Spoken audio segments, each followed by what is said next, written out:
Live from the VVR studios in downtown Boston, it's showtime. Welcome to Violent Vinyl Radio. I'm your host, Des, and as always, I'm joined by my two co-hosts. First up, the podcaster holding bullets, Dangerous Dave. I'm sorry. Wow. That was terrible. Go ahead. I'm hanging on by a thread. How you doing, everybody? Gave you such a great fucking intro, too. I'm so tired. I'm going to leave that for sure. Oh, and last but not least, the podcaster who likes the dark side of the beat, Lisa. Rock and rollers don't dress for the weather. As always, the mission of this show is for us to introduce each other and you, the listeners, to albums and bands which you may never have heard before, while also discussing the classics. So sit back and enjoy the show. Dave, where can they find this fine podcast? We are available on most podcast outlets. Also, check us out on YouTube. Give us a listen, like, subscribe, and share. Tell a friend about us. And if you don't like us, well, then tell an enemy about us. Hell yeah. You can find us on all our social medias. We are on Instagram at VVR Podcast Insta. We are on Facebook at Violent Vinyl Podcast. And we are on YouTube at Violent Vinyl Radio. And do you see the t-shirt that I'm wearing today? It's like we're all in a club. Dave, we're both wearing it. That's right. We should have talked to each other before we hit record. I'm wearing the merch today. Des, where can they find our fine podcast merchandise? See, I'm also wearing the merch today. I also have my my edible infused Cafex fake coffee in my Violent Vinyl mug. And you can go over to our merch store at vvr.printify, printify.me, where you can pick up said shirt and mug. And if you'd like to see the merchandise before you buy it, head over to our YouTube channel and you can see me modeling said shirt and mug in the shorts section. So go over to the short, check that out. And if you're checking it out on YouTube, you will see live footage of the bands that we are talking about running behind the discussion. I hope you guys are enjoying that. It's a lot of fun. Mailbag. Lisa, Dave, did we get any mail? We got some mail. All right. And speaking of t-shirts, did we post that on our webpage with our friend Mike? We did. Repping the merch with his new awesome Violent Vinyl t-shirt. That's Looking right, Mike good. Bella. Yeah. That's Looking right. good. Looking Very handsome. So the wife was listening to the podcast and she's like, Des, you kept the class after school and you were bitching about no likes and comments and all. She's like, I almost shut the fucking podcast off. She's like, you gotta stop doing that. You gotta stop doing that, right? You were like scolding everybody. I did. It was bad. I don't know. But regardless, I want to thank everybody because after the scolding, we got a whole bunch of likes and a whole bunch of comments and everybody really stepped up, and I just want to thank everybody for that and apologize for keeping everybody after class last time. All right, so we did get some mail. Welcome aboard on Facebook to some of our newest followers: John Connett, Joseph Augustine, Vincent Escudero, Joey Blaney. No, that's right. That's Joey Blaney. He's the Is old, it Joey? Yeah, it's the old bass player for Touch Me Hooker. From the Okay. Nice. Yes, and it's funny, Joey. If you're listening to the show, I reached out to you to put your song in the melting pot in your video, which I absolutely love. So get back to me, brother. Go. Yeah, respond to us. Yes. Eric Skjelf, Knut, and Marianne Janek, and Mark D. Simone. Welcome. Yeah, Eric Skelf from The Unsatisfied. That's right. And John Connett, an old friend of mine from Missouri. All right. When I lived in the middle of nowhere. Hello, Missouri. From Missouri. And welcome aboard to the RX27 over on Instagram. And that is Joey's band. Nice. So our super fan Kim wrote in about the Choir Boys episode. And by the way, I forgot to put up my usual post for the episode last time. So my bad, sorry. This is, Kim writes in, this is the best kind of podcast for me. I remembered the band name and that was it. So listening, it made me want to dig in and find their stuff. 7 o'clock and I Don't Love You Anymore were my faves on this. 7 o'clock is a Kim song. All right. Nice. I was listening in traffic. It was catchy. The Marianne song, the mention of being friends just angers me. I've been on both sides and the intent is never to remain friends. It's trying to be the bigger person and it just isn't. There, I got that out. Okay. I've never been the bigger person. Listening to this, I had two thoughts. First, Rod Stewart and Jeff Beck could have done this album and it would have gone gold. It reminded me of them together. Yep. Huge Rod fan here as well. Yeah, Jeff Beck group is very awesome. Check out those CDs, I believe, late 60s, early 70s. The other was Heartbreak Station by Cinderella. I think Tom could have really kicked these songs. Yes. Sure. I want to hear Tom Kiefer sing I Don't Love You Anymore. That would be awesome. Even though Spike is awesome too. Yep. Des, do the therapy. I endorse it. Or here we go. Do a What's Wrong with Des corner on the podcast. That's a whole podcast. That's a 3-hour podcast every week, and it's called Therapy. Whole other show. We, the tens of fans listening each week, and we love you all, are here for you. Thank you guys so much for having my back by making my Mondays go so much better. I'm about to go buy a shirt right now. Thank you. It seems that I've been invited to a sex party. Hashtag Violent Vital Superfan. Hashtag Lisa is the coolest. That's right. True. What? That's right. And got a couple comments on YouTube from Hard Rock Revolution Radio. They say, I love it. And our friend Lisa Bella writes in and she says, the Addams Family reference was perfect, by the way. Kim is awesome. Eric and I have your show links up on our website and have been telling everyone to tune in. Your pod deserves success. It is truly a quality production. Thank you. Thank you. Lisa Bella. Very sweet of Lisa. She's the best. She is. We have anything else? Yeah, I got a few more things. Well, first, I can't believe I didn't tell my own personal choir boy story last week because I totally spaced. So this one is bizarre. Mm-hmm. So I was talking to my friend Patty. You know Patty does. Peppermint Patty. Hi, Peppermint Patty. Yep, I was talking to Patty last week, and I was telling her about the Choir Boys episode, and she said, oh, don't you remember when they were in Danvers, Massachusetts? And I was like, oh my God, I totally forgot. It was like erased from my brain. I'm not really sure what happened.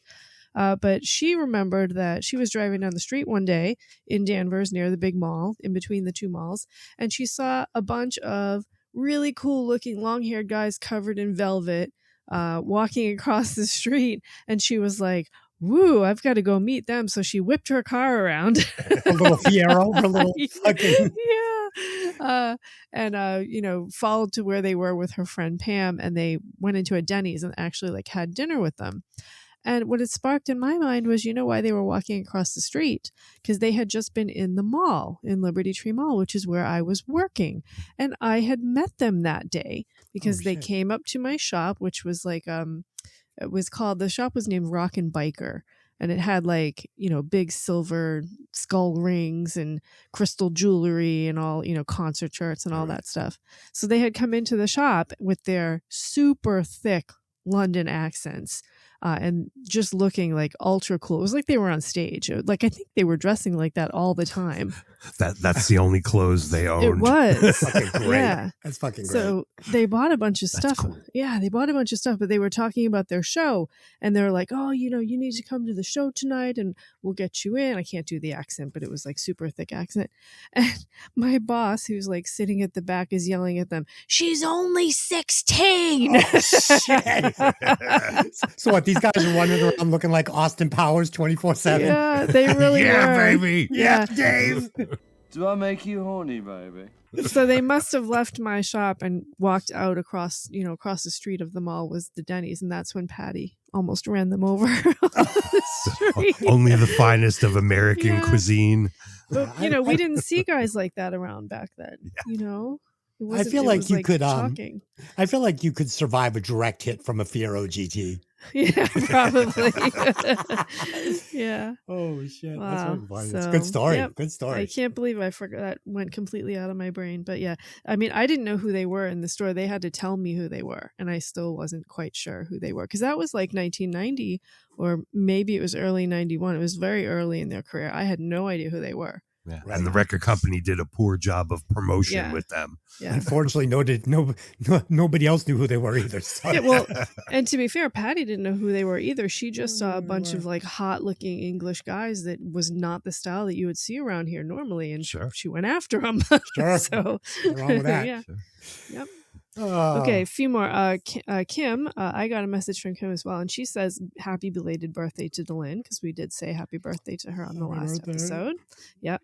She says that she's another important staple that makes this her favorite podcast. Ah, that's nice. Yeah. I'm happy to hear that. Rumor has it Patty still has the original bass player in her closet. Maybe so. I wouldn't be surprised. Arthur Dower, who is from Blue Tiger, also gave us some love and did some sharing of our podcast too. So thank you, Arthur. Great guys. Yep. Adam Ray Wolf said it was that this was a good record. I dug the Choir Boys. And John Mahoney, one of my gothy friends that I see at Man Ray all the time, says that the Choir Boys were one of his first after pandemic shows. And I was thinking back, and for me also, I think that was the first show that I saw after all the shows had been canceled for a year and a half. So had forgotten about that too. And of course, we heard from Trish. And Trish has not yet listened to the podcast, but wants to know what we said about her and fuck you, Paul Guerin. So. Well, we made it 13 minutes and 50 seconds into the podcast. John Mahoney, a name I have not heard in some time. Hello, Yeah. John. He's Glad such a listening cool to the guy. show. He is. Yeah, I'm I glad see he's him. I listening see to him the at show. almost every show. So Yes, goth guy. goth guy. So yeah, that's all I got. All right, let's head over to the VVR Melting Pot. As you know, we are trying to share music from independent bands and songwriters. And this week we got a submission from Tony Richards, aka TR Glitz. Lisa, what do you got on this guy?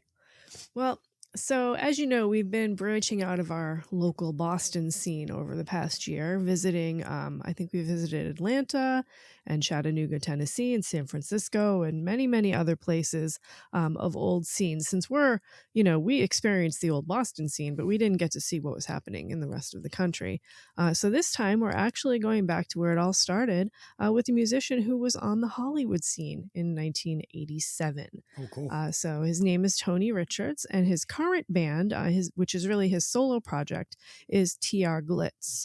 So back in 87, Tony started in a band called Torn Image, and then later founded the band Firestar and would play all over the Sunset Strip in all of our favorite venues like the Whiskey and the Roxy and Gazzari's and Troubadour, Coconut Teaser, all the cool places out in Hollywood. So he was out there really, 87 was kind of the height of everything.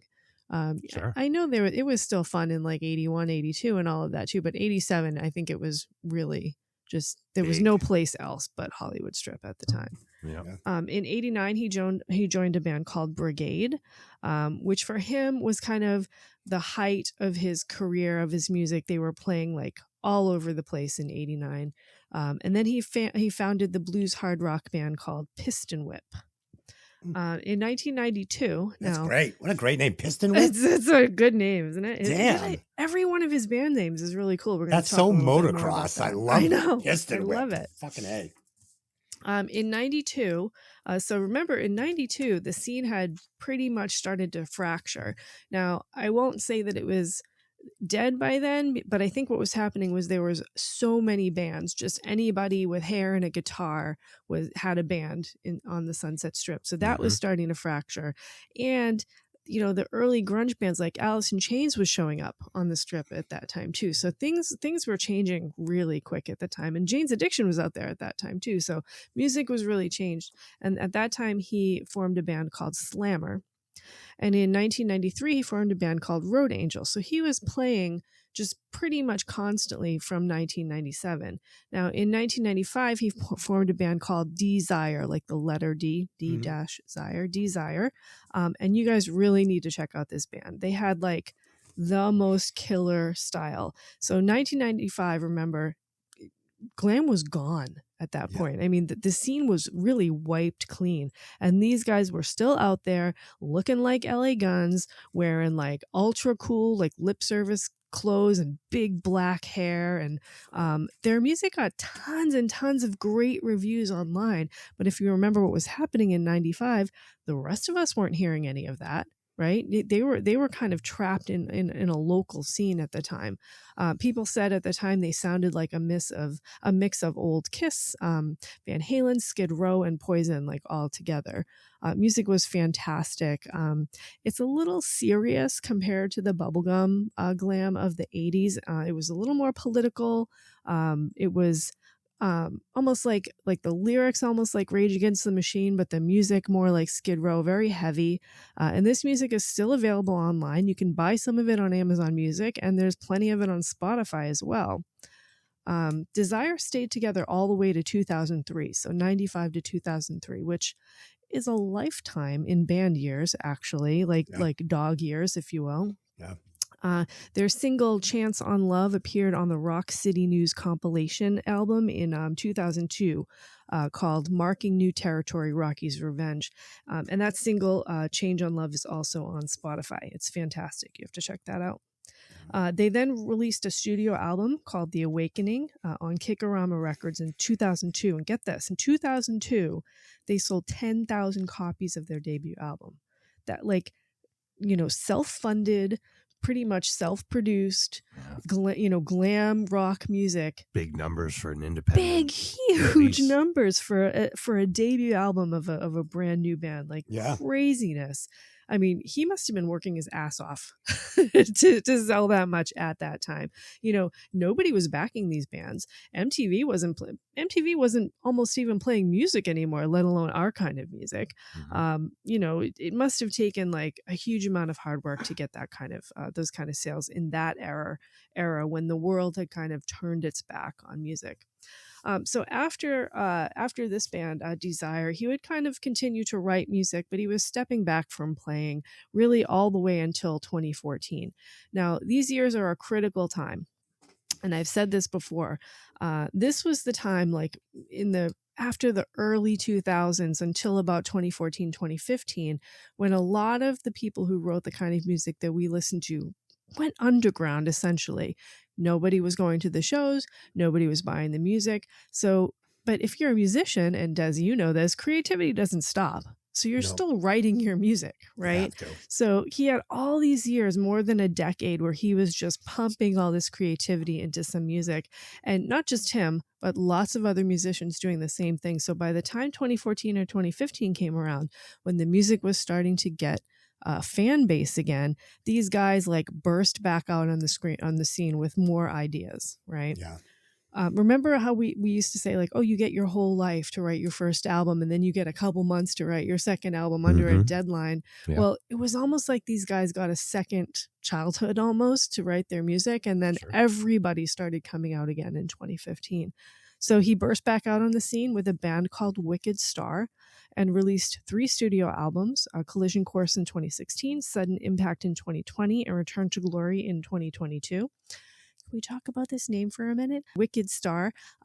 Wicked Star, wicked, of course, that word in New England has a very specific meaning. We say it all the time, and I think the rest of the country doesn't really understand how we use this word, because whenever I've said this word, anywhere else in the country, I get really bizarre looks like, what are you saying? They don't understand. Because we always say like wicked cool, wicked fun, wicked, it's like our word sort of. And here he is out on the West Coast naming a band Wicked Star. Like, totally Lisa, cool. When I lived in San Francisco, I had my little studio set up, and guitar player of Four Non Blondes, Roger Ocheri, had come over, and he had left a little note on top of it that said, Dez's Wicked Mad Studio. They were like, why is everything wicked? Why is everything so mad? My boy's wicked smart. Yeah, we say that all the time. It's like our word. So I was thrilled to see that in a West Coast band name. Of course, there was Kid Wicked, which was Sebastian Bach's band from Toronto. Yeah. Well before this time, of course. But the word wicked in general, you usually don't hear it outside of New England, like at all. So Wicked Star, they have a great YouTube channel with lots of music and videos. They have a pretty big following with their videos getting almost 50,000 views a piece. So Wow. Yeah. That's great. This is a mix of like older 80s rock with like synth and big vocals. There's a song called Hot Love with a cute video of these pretty girls trying to find a party, and they drive up and the guitarist is sitting outside and he's like, yeah, the party's in my house. And he brings the girls inside and they play the song. It's really good. It's a cute video and great music, a little bit harder, a little bit darker, almost like what Skid Row was doing in like 91, 92. It's kind of on that flavor. Maybe a little bit of Van Halen around the outside. They've got some pretty big guitars in this band. So their YouTube channel is Wicked Star 1777. You can find that. Cool. They played at the NAMM concert in 2024, opening up for Vivian Campbell's project. Last in Line, I guess, was Vivian Campbell's project. They were one of his bands. Yeah. They were scheduled to play also in 2025, but Tony got COVID and they had to cancel the show. I know he like had one of those like long COVID things where you're sick for like a month or two. Mm-hmm. Awful. Yeah, I think that's what I have. I think that's what you have too. You've been sick for like 2 months. Yep. So it was at this time that he decided to start his solo project called TR Glitz. So his band is actually former members of Power. If you haven't heard the band Power, go check them out. They're actually really cool too. Joel Ellis and Mickey Sovo from Power. Pretty big band in the glam scene. Power actually opened for Pretty Boy Floyd a few times in 2024. So they were somewhere too. So we won't hold that against Power. Well, I'm sure they were still good. Yeah. Carl Cliver also joined him on bass, but ended up leaving to do his own solo project. So I've heard the same story in the Boston area, right? Like a drummer will play in 10 different bands, right?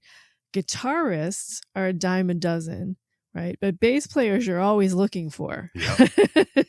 So it took him a little while to find a good bass player. He did eventually find Orange County bassist Dee Crawford, who originally was from Belfast, Ireland. And he's also a songwriter, so that kind of rounded out the band. He added a second guitarist, became a 5-piece band, and they're currently writing material and planning their debut studio album called Sonic Days to release in late 2026. Nice. So I love that people are still writing music in this genre and that he really technically didn't stop, right? He's kind of like you, Des. He just kept writing and writing and writing. So, keeps me sane. Yeah. So who's playing on this track we're about to listen to? So this is Tony as the front man. We have Joel Ellis, Mickey Sovo, and Dee Crawford and PJ Tone. Okay, great. Mm-hmm. All right, with no further ado, coming to you hot from the VVR melting pot, I present to you, You Always Lie to Me. Do you ever trip out on all those people out there who are caught up in this world of illusion? Then they try to use you to advance their cause, and all you'll see are the tossers giving the biggest applause. What? Hell no! Hey! You always lie to me! You always lie to me! You always lie to me!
All right, nice job, guys. That sounded fucking great. I'll get it started. So I love this track. It brought me right back to 1998. And you know, it's funny because whenever I do this, I'm never sure if what I'm hearing is what the artist like wants to hear. But I just have to say what I heard. So I love the track. Like I said, it brought me right back to 98, a year when I was like really heavily into racing dirt bikes, heavily into bands like The Offspring. And this had like a pop punk flavor that kind of really felt like The Offspring to me. Solid production, great vocals, had these like pushback lyrics, like establishment pushback lyrics that I really liked. We get this really cool tip of the hat to Van Halen in the break. Like, so cool.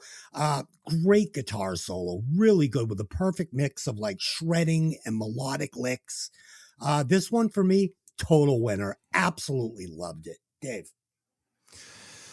All right. So, yeah, we mentioned about they are from Pasadena, California, and that their debut album, Sonic Daze, D-A-Z-E, will be out in the fall, according to their Instagram. Their Instagram is at TR Glitz, Glitz. And they will be playing live on Tuesday, June 30th at the Hard Rock Cafe in Hollywood, California at 7 p.m. Free show. And that if you were interested in checking out Tony's other band, Wicked Star, their YouTube is spelled WIKKIDSTARR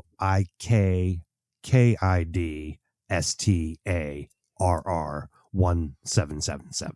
I'm glad you straightened that out because I just looked for it and I couldn't find it with the spelling that came to my mind. Yeah, so the spelling is a little unusual, okay, so that's why we gave it to you. So anyway, yeah, this track sounds big. The singer sounds a little like Dee Snider to me, which is cool. The guitar break provides a contrast to the pounding drums and rhythms. Also reminded me a little of Van Halen. Must be that warm Pasadena sunshine. Sure. You have to give a nod to King Edward. Love it. That middle part where I think I heard a keyboard was a little Cheap Trick-esque, and that was also a cool contrast. Overall, it sounds great. Their other track that's out, Blue Sky, is very cool too. Go check them out. Dave, in the break, isn't that don't they play the riff to Panama? It's close. If it's not the same riff, it's real close. I felt like it was done intentionally, like it was meant to be a tip of the hat. Like I was like, that's so cool. Maybe. I don't know. I thought it was. I mean, the lick in Rat Round and Round is really close to the Panama lick too. But it is. All right, Lisa. I love the punk spoken word opening and the big guitar riff in the beginning.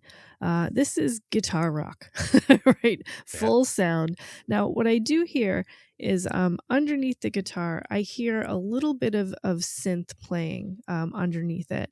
And it's generally hard to use synth on a rock song without ending up sounding like Bon Jovi or Europe. Journey. Right? But the way that they did this, right, was that the synth was following the guitar underneath the track, and it really like modernized the sound. It kept it almost like, I want to call it almost like industrial rather than like rock or punk. I really loved that.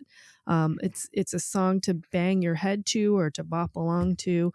I like that it leans more heavy. Like I was saying, they sounded a little bit like the 91 era of Skid Row rather than kind of the bubblegum song. So the first time I heard this song, Tony had reached out to me on Facebook. He had friended me and I said, oh, I saw his picture and I was like, oh, you must be in a band, send me some of your music. And he started like sending me all of these songs. And I was like, oh my God, this guy writes a lot of music. So I click on the first song, which was this one. And Dave, you were in the other room at the time. So I'm like a couple rooms away and I start playing the song and I hear this voice from the other room. Who is that? And it's Dave like asking me who it was. He never cares about what music I'm listening to, but even from a couple rooms away, he was like, wow, this is really good. So we knew definitely that we had to feature featured them. Piqued our interest. Yeah, so they're currently focusing on their merch line and a 5-song demo, gearing up for their UK tour. So in addition to the show that Dave just mentioned on June 30th at the Hollywood Hard Rock Cafe, they also have some dates coming up in the UK. So on November 20th, they're playing at the Old Cold Store, Nottingham, England, with Gigi and the Hellhounds and Trash Diamond. Trash Diamond, that's a great name. That isn't is it? a great name. Yeah. On November 21st, they play the Network in Sheffield with Twisted System and 54 kg. On November 20th. It's a Twisted Sister tribute band, right? Twisted System is a Twisted Sister. Yeah, it's a good name for a Twisted Sister Yeah. cover band, right? Better name than Twisted Sister. Yeah. On November 22nd, they play at Fuel in Cardiff, Wales with Trash Diamond again. So and also, just as a very special VVR premiere, they released their new song and video today. Today is May 31st for all of those who are listening later. But the song is called I Believe in You, So Believe in Me. And you can find that on their TR Glitz YouTube channel. Go get it. Yeah. And the guys all still look so cool too. So they've kept their, long rocking hair and their look and their maybe a little LA Guns kind of style, just Nice, really sure. rock and roll and dark. Yeah, super cool guys. So definitely check them out. You guys didn't smell any Americana flavor on this at all? America on the song? Oh, the album Americana by fucking Offspring. You guys Absolutely. didn't? Yeah, Yeah, heard. well, I opened up with the punk stuff, so I think new, pop not punk. not old punk, like new punk. Yeah. That's Right. how I- Oh, that's how I come to totally. it. Yeah. Yeah, but with like you said, with the screaming, metal lead guitars, and so it was like punched up, but it was the flavor I was getting. I really enjoyed it. Yeah. All right, thanks for sending in the track, guys, and anybody else out there who would like to be featured in the Melting Pot, please send us your music, Joey Blaney. There you go.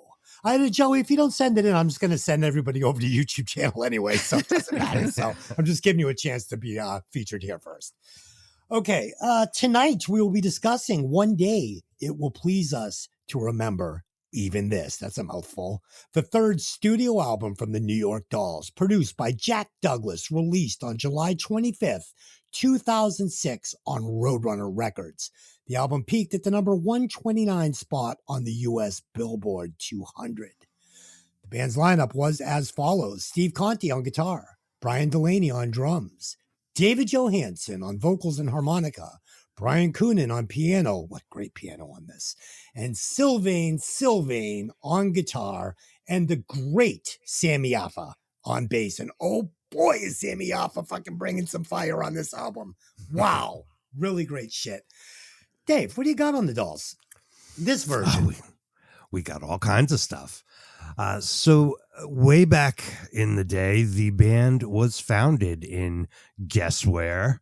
New York City, duh. That's right. That's right. In 1971, in a Cream magazine poll, they were elected both best and worst new group of 1973. Awesome. Yeah, classic. By the mid-70s, they had split up. The surviving original members reunited with a few new guys in 2004 and then disbanded again around 2011. The last surviving original member, singer David Johannsen, died in 2025. We're going to need a lot of gongs from from Dylan in this episode, because it's going to be a lot of facts of death, I would say. Oh no, the faces of death. Here we go. Yeah. Guitarist Sylvain, as David Johannsen would say, from Cairo, Egypt, worked at a clothing. So he really was from Cairo, Egypt, That's I think. great. Worked at a clothing store across the street from something called the New York Doll Hospital, located at 787 Lexington Avenue between 61st and 62nd Streets in New York City. It was a place where they actually repaired toys and dolls since 1900. The repair shop inspired their band name. The shop unfortunately closed in 2009, shortly before the owner passed away. That's a great story, Dave. That's cool. Yeah, well, that's where the name came I from. love that. As we mentioned last show, mega producer Jack Douglas, born in the Bronx, was the producer of this album. He died due to complications of lymphoma very recently in Paramus, New Jersey. New Jersey will do that to you. Oh gosh. Smoking. Yeah. He did the first Cheap Trick album, many of Aerosmith's most classic albums like Get Your Wings, Toys in the Attic, Rocks, and Draw the Line, you know, the good ones. Yeah. Also Alice Cooper's Muscle of Love album, the underrated band Stars, that's Stars with a Z, Atom Bomb, Slash's Snake Pit, and even a John Lennon solo album. Big career. So fly high, Jack. Dude, Muscle of Love, one of the first songs I ever covered in one of my first bands. Nice. Yeah, good song.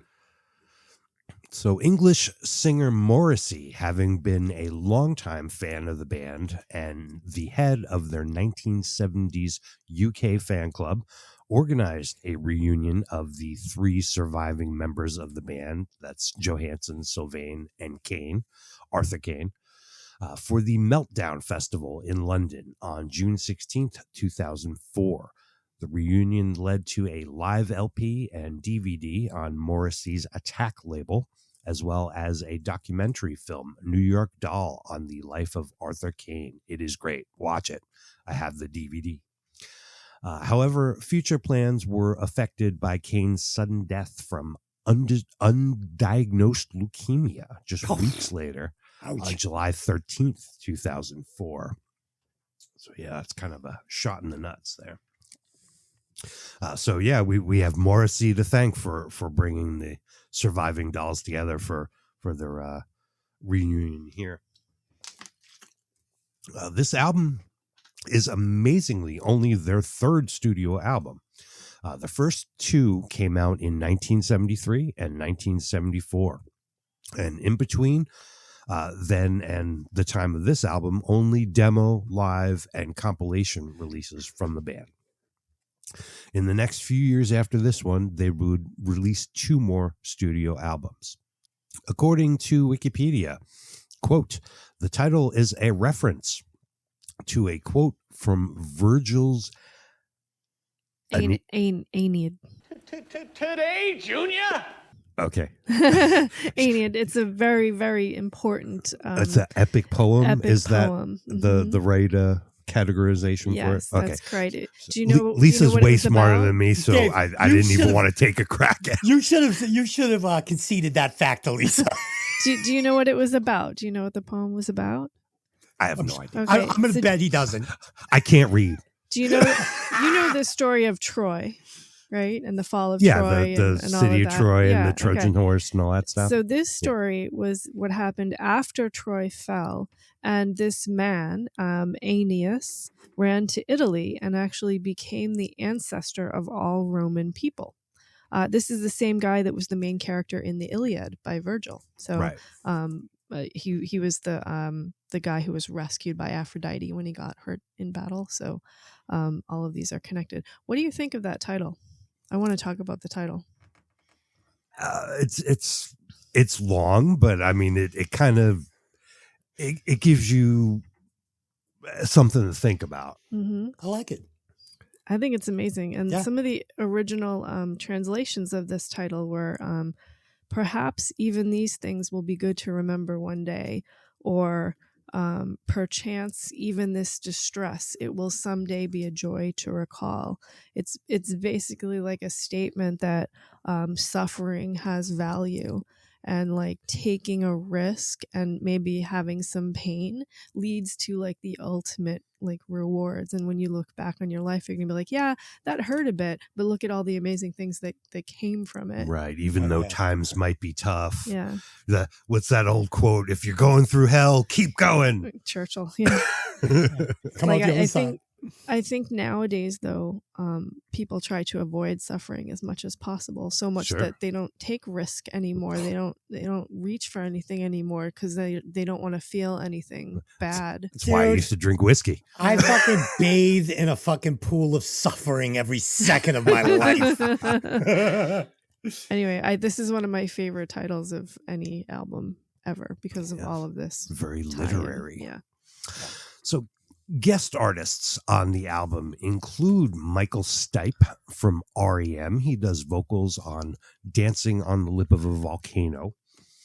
Another guest is Laura Jane Grace from the band Against Me. She provides vocals on Punishing World and We're All in Love. And Iggy Pop, you better know who Iggy Pop is. He contributes some vocals to Give Me Love and Turn on the Light. Skinny guy, right? Real ripped. Yep. Never wears a shirt. That's right.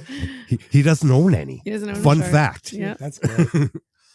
This album was critic Robert Christgau's choice for Album of the Year in 2006. He said, quote, "Everywhere Johannsen mourns mortality and celebrates contingency in the most searching lyrics of the year. Lyrics deepened by how much fun the band is having. A+, end quote. At the end of 2006, the album also appeared on several other critics' lists of the year's best albums. It was voted 17th by Blender, 12th by Rolling Stone, and 8th by Classic Rock. Now, the band needed some new blood to replace all the ex-members who had died. The great Sammy Yaffa from Hanoi Rocks joined up on bass. Steve Conti played guitar, filling Johnny Thunder's former spot. Steve had a giant career playing with tons of artists before the Dolls, including Etta James, Cyndi Lauper, Peter Wolf, and Suzi Quatro, among others. Our listeners might know his early 90s original band, Company of Wolves, on Mercury Records. Excuse me. That's a pretty good record. So check that out if you're interested. New drummer Brian Delaney was also New York based. And his Instagram bio includes the credits Melissa Etheridge, David Bowie's Lazarus, / Broadway / Sessions, and more. So he's busy. Brian Coonan on keys was better known as a guitarist and banjo player. In addition to formerly playing with Buster Poindexter and the Harry Smiths, both David Johannsen bands, he also played for Broadway shows and Barbra Streisand. I bet his mom was so proud. So definitely some high-grade pedigree musicians filling in for Billy, Johnny, Jerry, and Arthur here. Oh, and it shows. It shows. We'll get to it. Finally, a few random fun facts. This record peaked at number 23 on the Finnish albums chart in 2006. The album cover was featured in the Apple iPod Nano 4th generation poster. Those iPods came in various colors. They chose the hot pink one to display the album cover on. David Johannsen said of this album, "It's a rock and roll record, and not a lot of people make rock and roll records today. They make weird marching music or Hitler Youth rally music. Sheesh, there are some fucked up records out there." I can hear this quote in his voice in my brain. If you are a David Joe fan, a performance / documentary from 2020 called Personality Crisis One Night Only is on Paramount Plus. I wanted to see that when it came out, but I hadn't had a chance. I plan on watching it tonight. Nice. Lisa, what do you got? I'm surprised you missed this one fun fact about the band. Do you know who the musician was that kind of broke them into the big time when he invited them to play on his tour in 1972? Who was it? Was it Paul Stanley? It was not Paul Stanley. Oh, too bad. Trying to do it. Who they toured with in 72? Their first tour that kind of blew them onto the international stage. I don't remember. I'll remember as soon as you tell me. But Okay, it was somebody we mentioned about 600 times in our last episode. That's my hint. Rod Stewart? It was Rod Stewart. Oh my God. I was going to say that. No, I wasn't. That's awesome. Yeah, I didn't even know the Dolls toured with Rod Stewart. they did in 1972, and it kind of brought them into the mainstream. That's killer. But Dave, it's because you forget that Rod Stewart used to be a rock and roll rock star. He was. Oh yeah, Before I the don't fucking- forget. Before the football player thing. But before he started making mom music, he used to be a dangerous rock and roller when he had was. Ronnie Wood in his band and Yeah. He was. Faces. Yeah. Oh yeah, I remember. So one more small discussion about the New York Dolls. You did mention that Morrissey was the one that kind of brought them back together in 2005. Mm-hmm. He had been Or plotting 2004. 2004. found, Yeah, I'm I don't sorry. He had been plotting that like for years, wanting this band to come back together.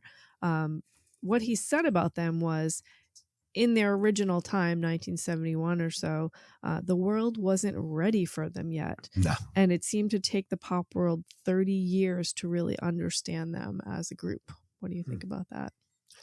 That's true. I mean, they didn't get their accolades until the 80s, 90s, until years after they were done. I'm not And sure then- why.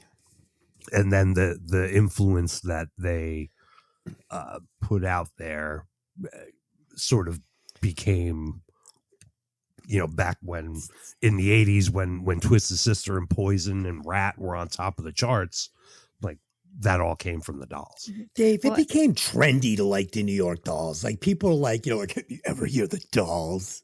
You Oh, know? sure. Like they should have been big when they were fucking in 1973. They were fucking fine. And just about every musician, just like when we were talking about Hanoi, just about every musician pointed to them as an influence as well. Sure. They were way, way ahead of their time. Mm-hmm. Totally. Same Yeah, thing I though mean- with Hanoi. Same thing, Yeah. became a trendy thing. Like, do you ever hear Hanoi? Like, I know you haven't. You listen to Poison, loser.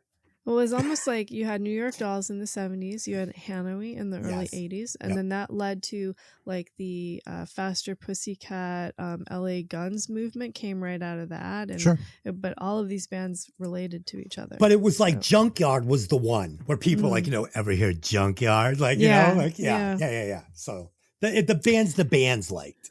Yeah. Okay, let's jump into the guys. Now, I have a lot of facts on these guys. And actually, you had just mentioned that the guys that they brought into the new band for 2004, these were not just, 17-year-old punk rockers. Yeah, these were not guys off These- the street. These were are seasoned musicians. professional, Yeah, trained high-grade professionals. musicians. Yeah, as Janie Lane would say, trained professionals. Oh, yeah. Right. Yeah. Okay, so These guys know what they're doing. we're going to start with Steve Conte on guitar. What a resume on this guy, just out of this world. That's right. His mom was a jazz singer, and he actually started as a drummer at age 7. Didn't play guitar until age 10. And he actually played with his brother, and they started writing songs together when I think his brother was like a couple of years older than Brother him. John. Yeah. I think he's been in a couple bands He with him. was, yeah. And at the age of 11, he recorded an album of songs with his brother. He actually played most of the instruments and wrote most of the songs on the album. 11 years old. It's crazy. Can you imagine? My gosh. He was, his mom, like I said, was a jazz singer. And even at that young of an age, he was playing in the clubs as backup to his mom. Lisa, I actually was in a band at 11. I played the tennis racket.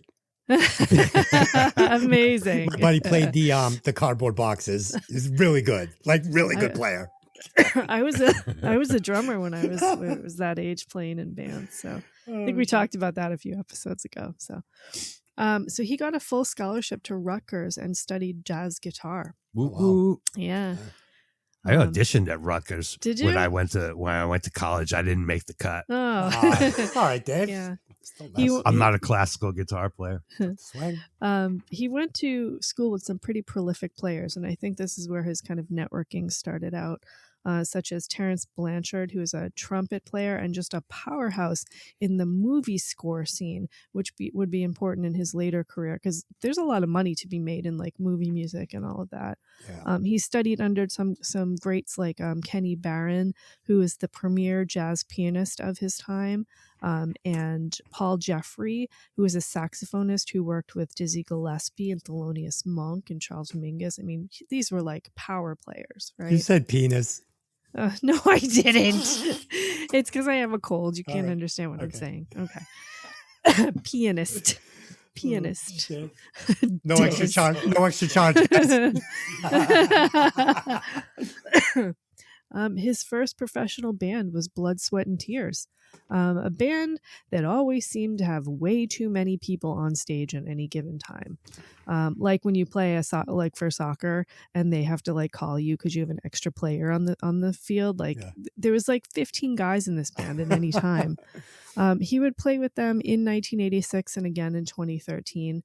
Fun fact. Blood, Sweat, and Tears has had over 160 official members since it started in 1967. That's got to be a putting record. LA Guns and Faster Pussycat to shame. That's got to be a record. That's a record. And around the same time, he would play with Prince and the Revolution, and the singer Jill Jones, who is part of Prince and the Revolution, and was a session guitarist for producers Dan Hartman and Charlie Midnight, and also played in a bunch of jazz fusion bands. And then, as Dave mentioned, he played with just about anyone who was anyone, from Etta James to Cyndi Lauper, John Waite, Carole King, Steve Clark of Def Leppard, and I can't even. It would be easier to list who he has. He didn't play with, right? Yeah. Okay. He's played on albums with the J. Giles Band and Susie Quattro. In the 90s, he became a songwriter and a guitarist in a band called Company of Wolves, which Dave mentioned. This band would have 4 studio albums and 2 MTV videos, spanning way after their 1992 breakup.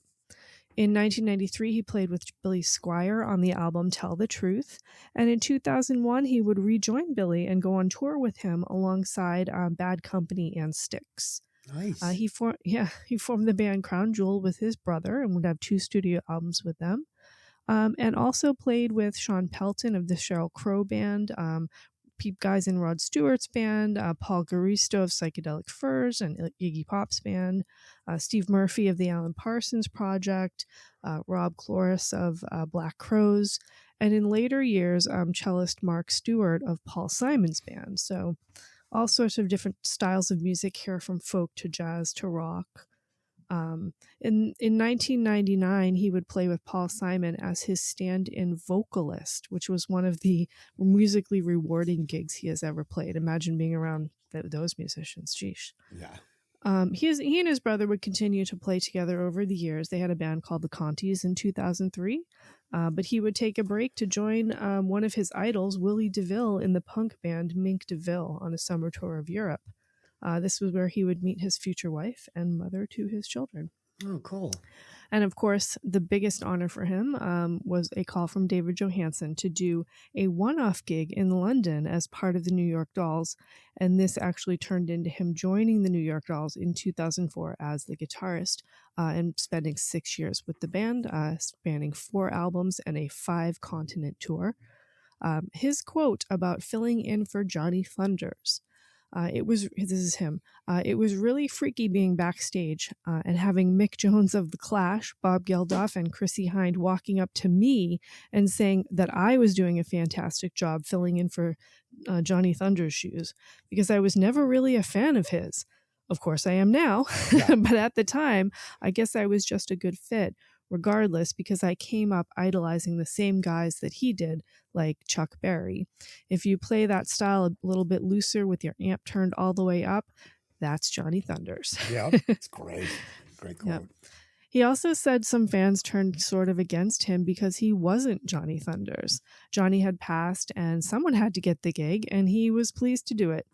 He says they aren't that much alike, with Johnny being self-taught and Steve being classically trained. He said that his training allowed him to do a wide range of gigs in many styles and not just be pigeonholed into one styles like Johnny was back in the day, and then ultimately have to get a real job because you can only do one thing. A quote from Steve's website. In late 2008, Steve was called upon by film composer Andrew Hollander to help write songs for the film A Perfect Age of Rock and Roll. Now, I had never seen this before, but this is apparently about a fictitious rock band that had a hit album years ago and was trying to make a comeback. In the film, the band had to make a pilgrimage down to the southern juke joints and soak in some of the country's last remaining blues players. I had to go look this up. This film was actually released in 2009, and it was basically about like what you would call the 27 Club, you know, like Janis Joplin and Jimi Hendrix Jim and all Morrison. that. Yeah, and like how stars are lost to drugs and things like that. It looks like a great movie. I can't believe I've never seen it, but I'm definitely going to go check that. Watch that tonight after the other thing. Yeah. Wasn't Cobain 27 too? 27, yeah, and so was Jim Morrison. That's crazy. Yeah, yeah. And so is Amy Winehouse, I believe. Mm-hmm. Yeah. I think so. In 2009, he would form the Steve Conte and the Crazy Truth Band and put out an album in 2010.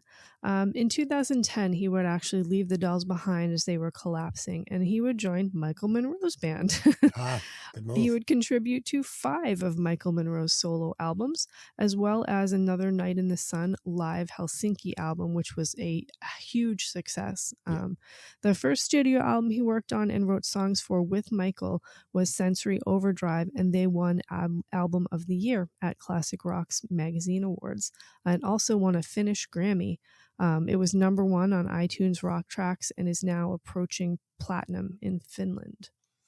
Around this time, he had the honor to play with Les Paul in New York City at the Iridium. He says he played some jazz and blues standards and some of his original songs, one of which Les made famous, How High the Moon. While on tour with the Dolls, this is the strangest fact ever. While on tour with the Dolls, he met Raimundo Amador, a flamenco guitar legend, and played with him all night one night. This led to a lasting friendship where he actually got an invitation to Andalusia to play in festivals. So he's like going to all these shows, meeting all these random guys, never having playing flamenco guitar before ever in his life, played it for one night with this guy, and now he's going on tour down to South America to play it. Listen, if I had an 8-ball and I met a guy that played flamenco guitar, absolutely. Absolutely. All night. Let's do this. So the way that I think a lot of maybe the youngsters know him is because he's played a ton of music for anime shows. Mm-hmm. So Japanese composer Yoko Kanno on a variety of anime soundtracks, including Wolf's Rain and Cowboy Bebop and Rasefun and Ghost in the Shell and like all these huge fan base like anime soundtracks. He would actually like fly to international destinations and perform these anime songs with him and Yoko together. And this has kind of given him a brand new audience. He has a pretty big solo career, whether just playing under his own name or under the Steve Conte NYC, where he has 2 albums and singles. Fun fact, when he did Steve Conte NYC, he decided to do it as a pledge music project. Now, we've talked about these pledge music projects a few times in the past. So he learned about pledge music from Michael Monroe. So Michael Monroe said to him, I made this thing. I couldn't afford to do it myself. So I put out a pledge music request and I made 555% of what I needed to make the music. So Steve Conte did that and he raised 352% of the money that he needed to make his album in order to do that. So I find that fascinating. Des, you need to do that. Yeah. Sure. Sounds good. Yeah. In 2022, he announced a solo album with XTC's Andy Partridge, which resulted in 8 new songs for their album, which released in 2024, called Contract Jangle. That's not jungle, it's jangle. Concrete jangle? Contract Jangle, I think. So anyway, I could go on another 20 minutes about him because his resume is absolutely ridiculous. So I think we're going to like stop there. But have you seen a picture of him lately? No. He looks the same. He looks like Des. Does he? He has like the same hairstyle you have. I'm not even kidding. Yeah. Yeah. I was like, wow, he really favors Des. That's so He has a funny. website, stevecontimusic.com. He's all over social media. He has some upcoming shows, one on June 13th at Ashbury Park, New Jersey. Yeah. Yeah.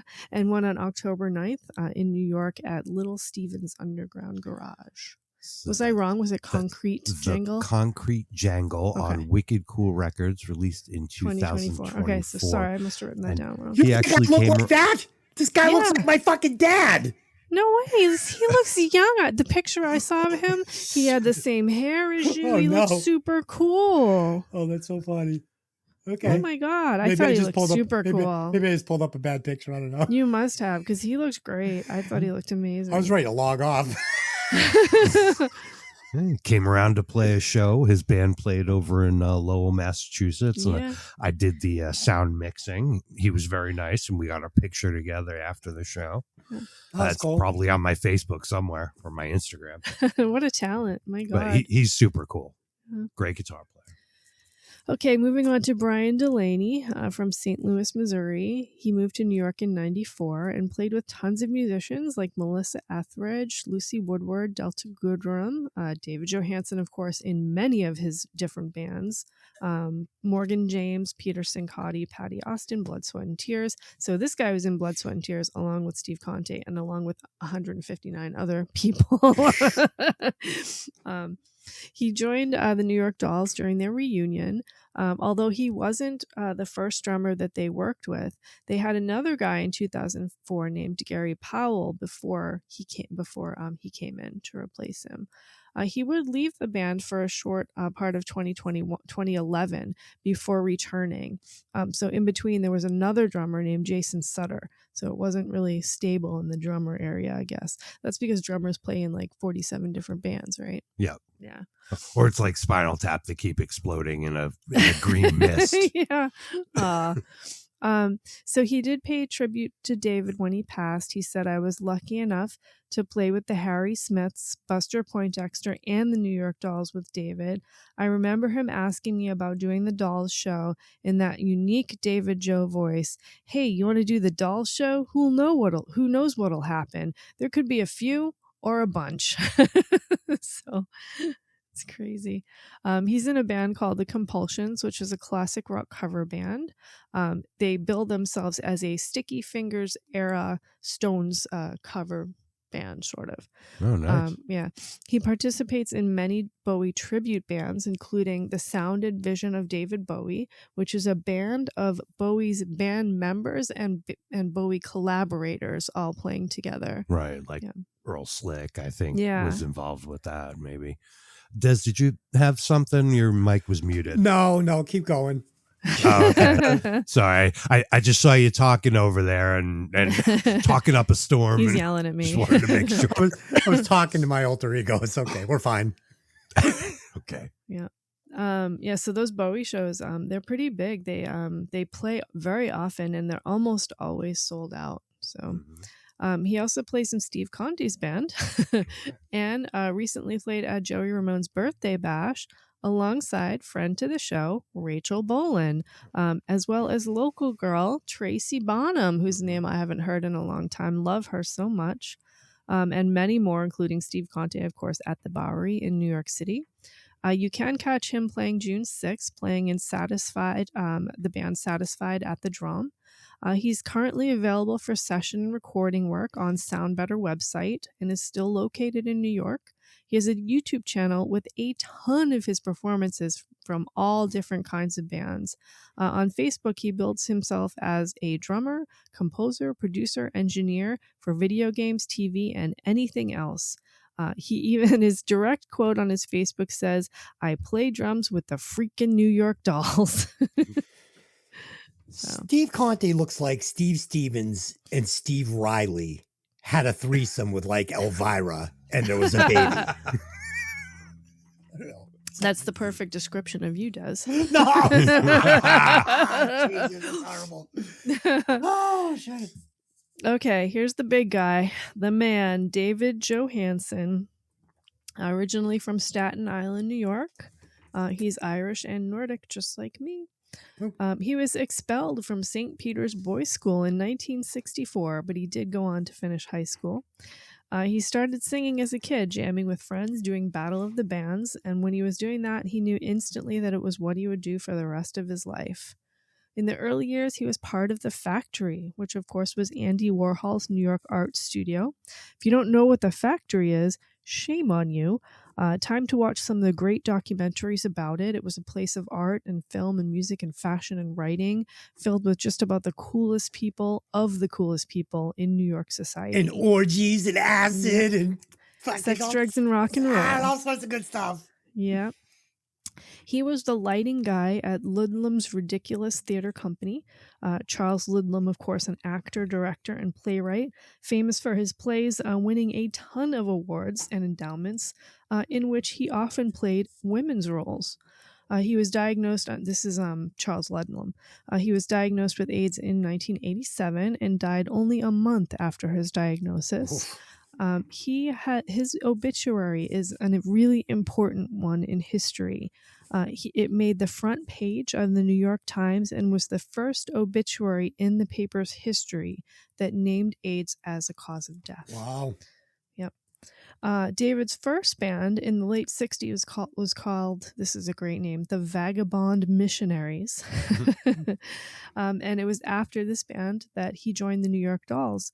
He was obviously not the original singer. He took over the singing duties from Johnny Thunders, who at the time was singing and playing guitar and no longer wanted to be the front man. He and Johnny would be the main songwriters for those first two groundbreaking albums. He talks about the band was natural and not manufactured. At that time, we knew what we didn't want to be, but we didn't know what we wanted to be. That's a quote from him. He says that they were just doing the best that they could do. The shocking thing to me that I'll keep mentioning is that David, and by extension the New York Dolls, was extremely influential in the underground scene and basically had a dedicated cult following. But critics still weren't too sure about them. They got some good reviews, but they got a lot of really bad reviews. And I speculate maybe that this might have been part of the reason of them not having like commercial success during the time. Lisa, my thought on that is that I think a lot of people wanted this to be like the American version of the Rolling Stones. And they were trying to compare them to like this, really talented classic, rock band, the Rolling Stones. And these guys were like a fucking Greenwich Village punk band. Right. So they were getting, you know what I mean? It's like it was misrepresented. And that's why I think people felt let down. But if you would put them in the right genre, it'd be like, holy fuck, these guys are amazing. Yeah. It's sad to me that they didn't make much money. And the fact that the early 70s, middle America was not ready for, downtown New York punk kind of, cutting edge stuff like that. You weren't going to get some guy in Kansas that. Kiss was coming up though, and they were looking pretty fucking weird. And they were from New York.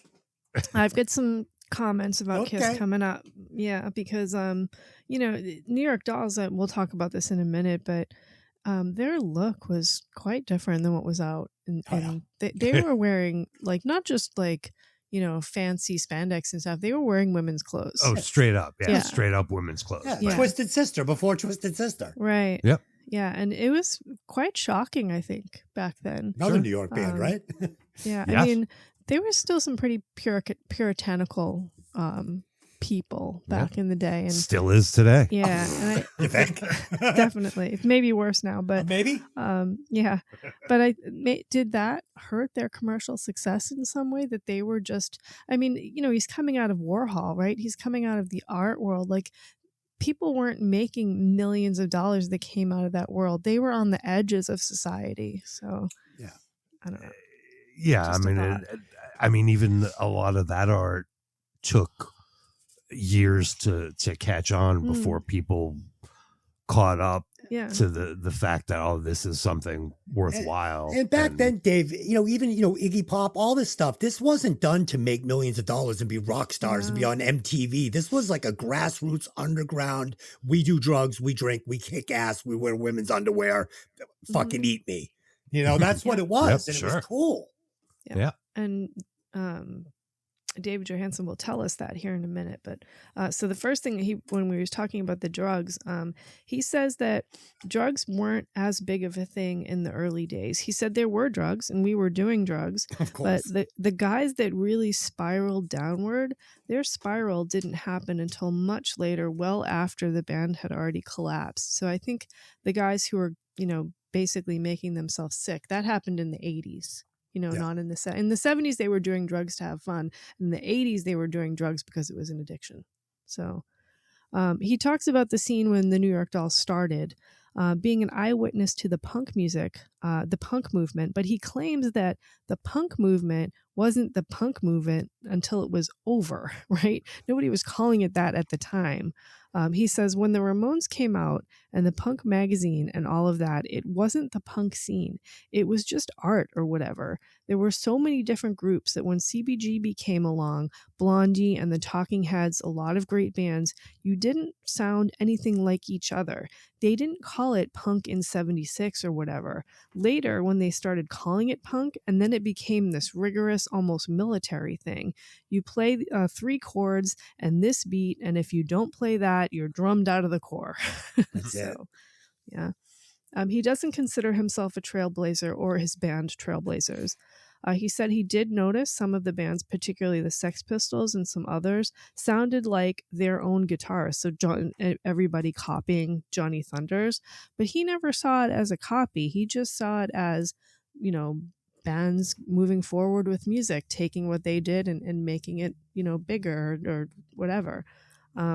In 75, when Thunders and Joel and Nolan left the band, David continued with Sylvain and Jordan and Chris Robinson and Tony Machine and some of the other guys who would play with New York Dolls until 1976, when he decided to launch his solo career. And fun fact, are you going to get to who came in as a replacement for Johnny Thunders in 1975? I don't think I have that. Oh, Who was Dave, bring it. Apparently, because they split up, they were on tour down in Florida, and basically the word was that Johnny and Jerry couldn't really score the dope that they needed for their habit, so they were just, fuck this, we're going back to New York, and so they split, and the tour needed to be finished, and the guitar player that came in was Blackie Lawless from Wasp. Oh, I do have that. Yeah. Shit. Oh, wow. And, under his original name before he became Blackie Lawless, but he likes to tout that fact that he was in the New York Dolls. That's pretty cool. I think it was a couple of shows and that was it. Yeah, I do have that fact later on. It didn't click with me. But He must have been very young. Yeah, it had to be a kid. It wasn't the guy we knew as Blackie Lawless back then. Right. No, Yeah. that was before he started the band. Yeah. Started Wasp and all that. Yeah.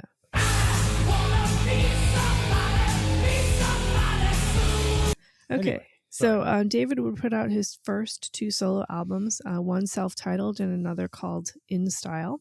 Yep. The first one charted. Great albums, by the way. I love his solo band. Yeah. The first one charted in Australia in 1978. Sylvain basically stayed with him through all of these early years and would kind of continue playing alongside of him in perpetuity at that point. He put out a couple of live solo albums, and in the early 80s, he would open for a lot of big names, including the Ramones, The Who, Tom Petty, Jay Giles Band, Pat Benatar, Cheap Trick, and the Bangles. In the mid-80s, there was a lull in his career, and his reemergence under his new persona, Buster Poindexter, in the late 1980s. This character was focused on, I guess, what we call now jump blues or pop or swing music. This was a big departure from the New York Dolls. Yeah. Retro swing. Yeah. It was created at a small bar called Tramps, where he did an act on Monday night, playing songs that he would listen to while traveling, and people just loved it. He said it did a lot for his voice, and it freed him to tell jokes and kind of be a character on this instead of like being a front man. He released his mega hit cover single Hot, Hot, Hot in 1987. Feeling hot, hot, hot. And it charted all over the world. Sure. The video for the song features the real David Johannsen talking about his role in the New York Dolls, the wild clothes and everything else, before taking on a more refined persona of Buster. Later, Buster would expand into merengue and salsa music and would eventually have 4 studio albums. He would call this song the bane of his existence at one point. He never knew it would be such a big hit, but he also would later say that he was happy he would get to put on a persona and play different kinds of music, and that people like knew who he was. So I think maybe the Buster thing, because of that big single, when we talked about this with the Warren thing, like they hated Cherry Pie because they had to play it all the time, whether they wanted to or not. And I think that kind of happened to Buster. So Patty told me a story once. She went to see him, David Johannsen, at a club, and of course in Patty form, she showed up, at 2 p.m. instead of 8 p.m. when the show was there, so she could potentially meet them. And she remembers that David came off the bus as himself, not as Buster Poindexter, and they had just arrived. And she went running up to him and begged him for a photograph. And he said something like, "Oh, honey, don't you want me to get all, bustered up and then we can take the photos?" And she was like, "No way. I'm a fan of the Dolls." And he was thrilled to hear that. That is such a great story. That is such a up. great story. Yeah. So is it like Andy Kaufman and Tony Clifton? Was that the type deal? Maybe. Yeah. Yeah. Yeah. I mean, it's definitely a character for him. It's not who he was, but I think it was a fun side project Yeah. that just sort of blew up, and he's just like, all right, well, I guess I'll go with this for a while. And then but I mean, it allowed him to play all over the world. Sure. So It was like the Andy Kaufman thing, though, when he would dress up as Tony Clifton to go out and discover different things and Yeah. not be, pigeonholed as Andy Kaufman. I always thought Yeah. that was really cool. absolutely. So before reuniting with the original members of the New York Dolls in 2004 for a live album, he talks about this time of his life as Zen. It wasn't planned out. It happened by accident. And like Morrissey basically was just like, let's have a show. Let's try having one show, right? And then they just kept accepting another gig. And then suddenly they were traveling all around the world.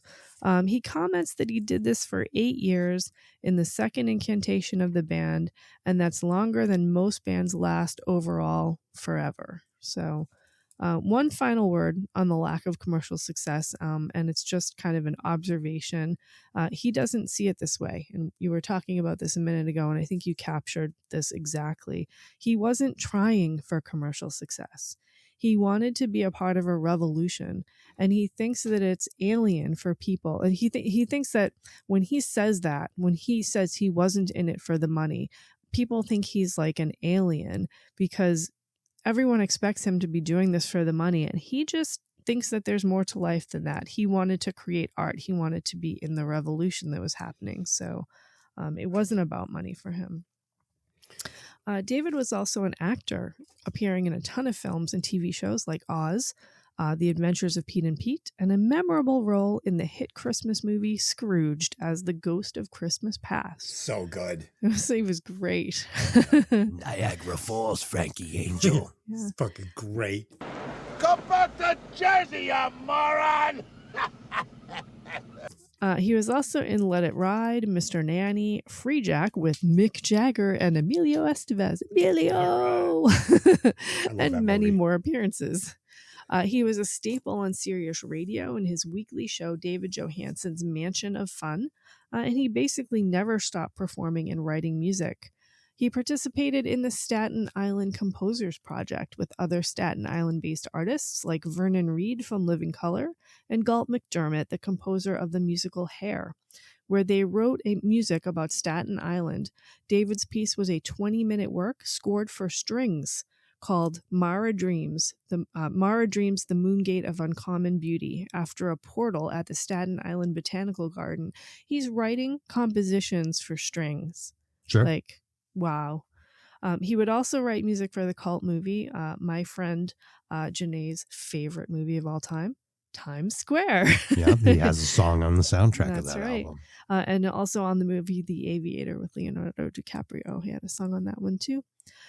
He would continue throughout his career to work with Sylvain, as I said before, Tony Machine, and Brian Coonan through almost all of his projects.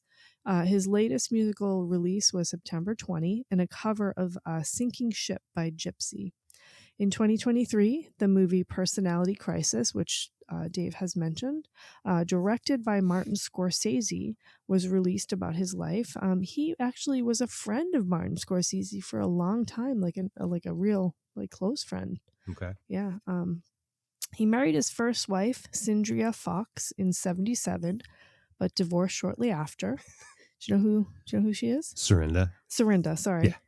Yeah, I know. So what did I say? Cindria? No, I imagine that's how David Johannsen would pronounce it. Sandria! Like a New York accent. Serinda, yeah. Do you know who she was? Yeah. You do. David Do you want to Johannsen's tell wife. everyone who she is? Why don't you go ahead? Okay. So she was a Warhol superstar and appeared in Andy Warhol's Pork. She was the inspiration for Bowie's song Jean Genie. She was she had an affair with Bowie, is what I understand. Oh yeah. In Who the early didn't? 70s. Yeah. She was also in a relationship with James Williamson from the Stooges, and she would later marry Steven Tyler, with whom she has a daughter, Mia. I think Steven kind of stole her away from David Johannsen at one point. Yeah. Or Yeah. at least that's what the story is. Yeah. Sad story with her. Where is Dylan with the gong here? Later in life, she would have a stroke, and Steven would pay her medical bills. He actually donated a guitar to support her, auctioned it off, as did David Bowie. She unfortunately passed from a brain tumor in September of 2002. He married his second wife, Kate Simon, in 1983. They divorced in 2011. She is a very famous and prolific portrait photographer for musicians such as The Clash and Patti Smith, Madonna, the Rolling Stones, Led Zeppelin, Rod Stewart, David Bowie, Black Sabbath, Bob Marley. Her work has been featured in many publications, as well as in the Museum of Modern Art and the Smithsonian Institution of National Portrait Gallery. Ooh, fancy. Yep, and in the Andy Warhol Museum as well. And she also did a lot of album covers and things like that. He would meet his third wife, Mara Hennessy, in 2013, and they would remain together until his death. Nice. Speaking of his death, Dylan, another gong, please. David kept his diagnosis private for the better part of a decade. I think most people didn't know how sick he was for the last 10 years of his life. In the weeks leading up to his death, his family decided to share his struggle publicly with a post. David has been in intensive treatment for stage 4 cancer for most of the past decade.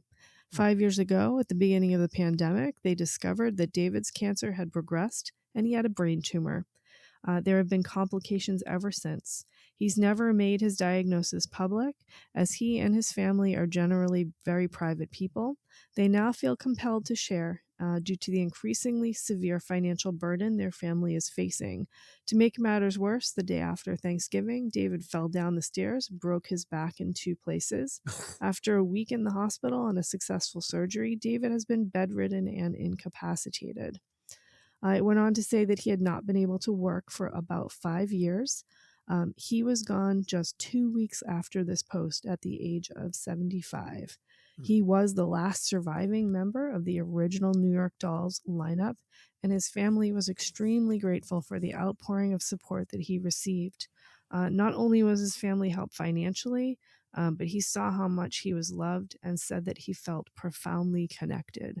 I think for him that was probably more important than the money that was coming in, that all of these people just adored him. Yeah. And just that last 2 weeks was like an explosion of respect for him. Okay. Brian Coonan on piano. A very prolific career as well. I think, Dave, you mentioned that he started out as a guitarist. 90% of his career was on guitar. Yeah, actually. mostly known as a guitar player. Yeah. His first appearance is on a 1973 album called Marty Stewart. He would appear on tons of albums as a studio musician, such as the Life After High School soundtrack. Have you seen that movie? No. Neither have I. It's actually a stage show. The most mind-blowing find was that he actually played guitar on an album that I have literally worn out multiple copies of, the London cast Les Miserables soundtrack. Oh, you wore that one out too? Oh my God. Like, Oh I my don't know. God. I don't know So how many good. times I listened to that. Oh, thousands. Thousands. Hundreds of thousands. I did not know that he was the guitarist on that. So, I've never heard it. oh, you've never heard it? It's one No. of my all-time favorites. Oh. Sorry. Couldn't help myself. He did some work on other soundtracks and stage albums like Molly Pilgrim, on which he played the domra. Do you know what a domra is? I do not. It is a Ukrainian folk string instrument in the lute family. I was going to say that Random. too. I was going to say that. That's right on the tip of my Yeah. tongue. He was on the Babes in Toyland soundtrack as well. He would continue to play on tons of soundtracks. He was on a jazz album with the band Amadeus in 1990 and worked with Gavin Bryars and Tom Waits on an album in 1993.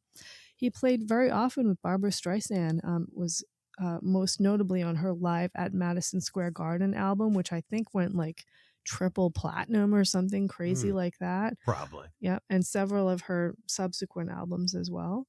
He played electric guitar, acoustic guitar, sitar, banjo, mandolin on Buster's self-titled album. If it's got strings, he can play it. Yeah, Sure. and would add conductor to his list on Buster's second album, Buster Goes Berserk, along with guitar and mandolin. He would be the producer on Buster's album, Buster's Happy Hour, in 1994. And in 1997, Buster's Spanish rocket ship, he was producer and writer. He would produce most of David Johannsen's future work as well. This doesn't even come close to all his work, though. He's appeared on a ton more jazz and theater albums, and of course, his work with the New York Dolls can't be forgotten. So they have him as keyboards on this album, right? Which there was absolutely beautiful piano on this album. He did a great job on piano for a guitar player. Well, I was just going to say, Shit. I actually didn't see any other credits for him as a piano player, keyboardist, or synth on any other album. Right. He was That's what guitar or producer on everything else. So very, very crazy. You sit me down in front of a piano, you'd be lucky to get chopsticks in tune, you know. Yeah. Well, Eddie Van Halen, I think, started on piano. Well, right? yeah. So he, of course, played with David Johannsen's all of his projects, including Banshees of Blue, his David Johannsen solo band, and the Harry Smiths. He was in all of those projects as well. So, okay, Sylvain. His real name is not Sylvain, but it is Sylvain. Yes. I know. Sylvain Mizrahi. Yes. Yes. Okay, and you were correct. Born in Egypt. Egypt. Yep. Moved to France with his family as they fled the violence in Egypt, which forced his dad out of his banking job. His dad would actually start a fashion company and would make clothing in their home, in front of Sylvain. So I think he gained some of those skills. That translated to him. That's right. I'm sure you'll tell us about it. In Marseille, France at the time, Marseille was full of artists and musicians and theater people, and he loved his years there.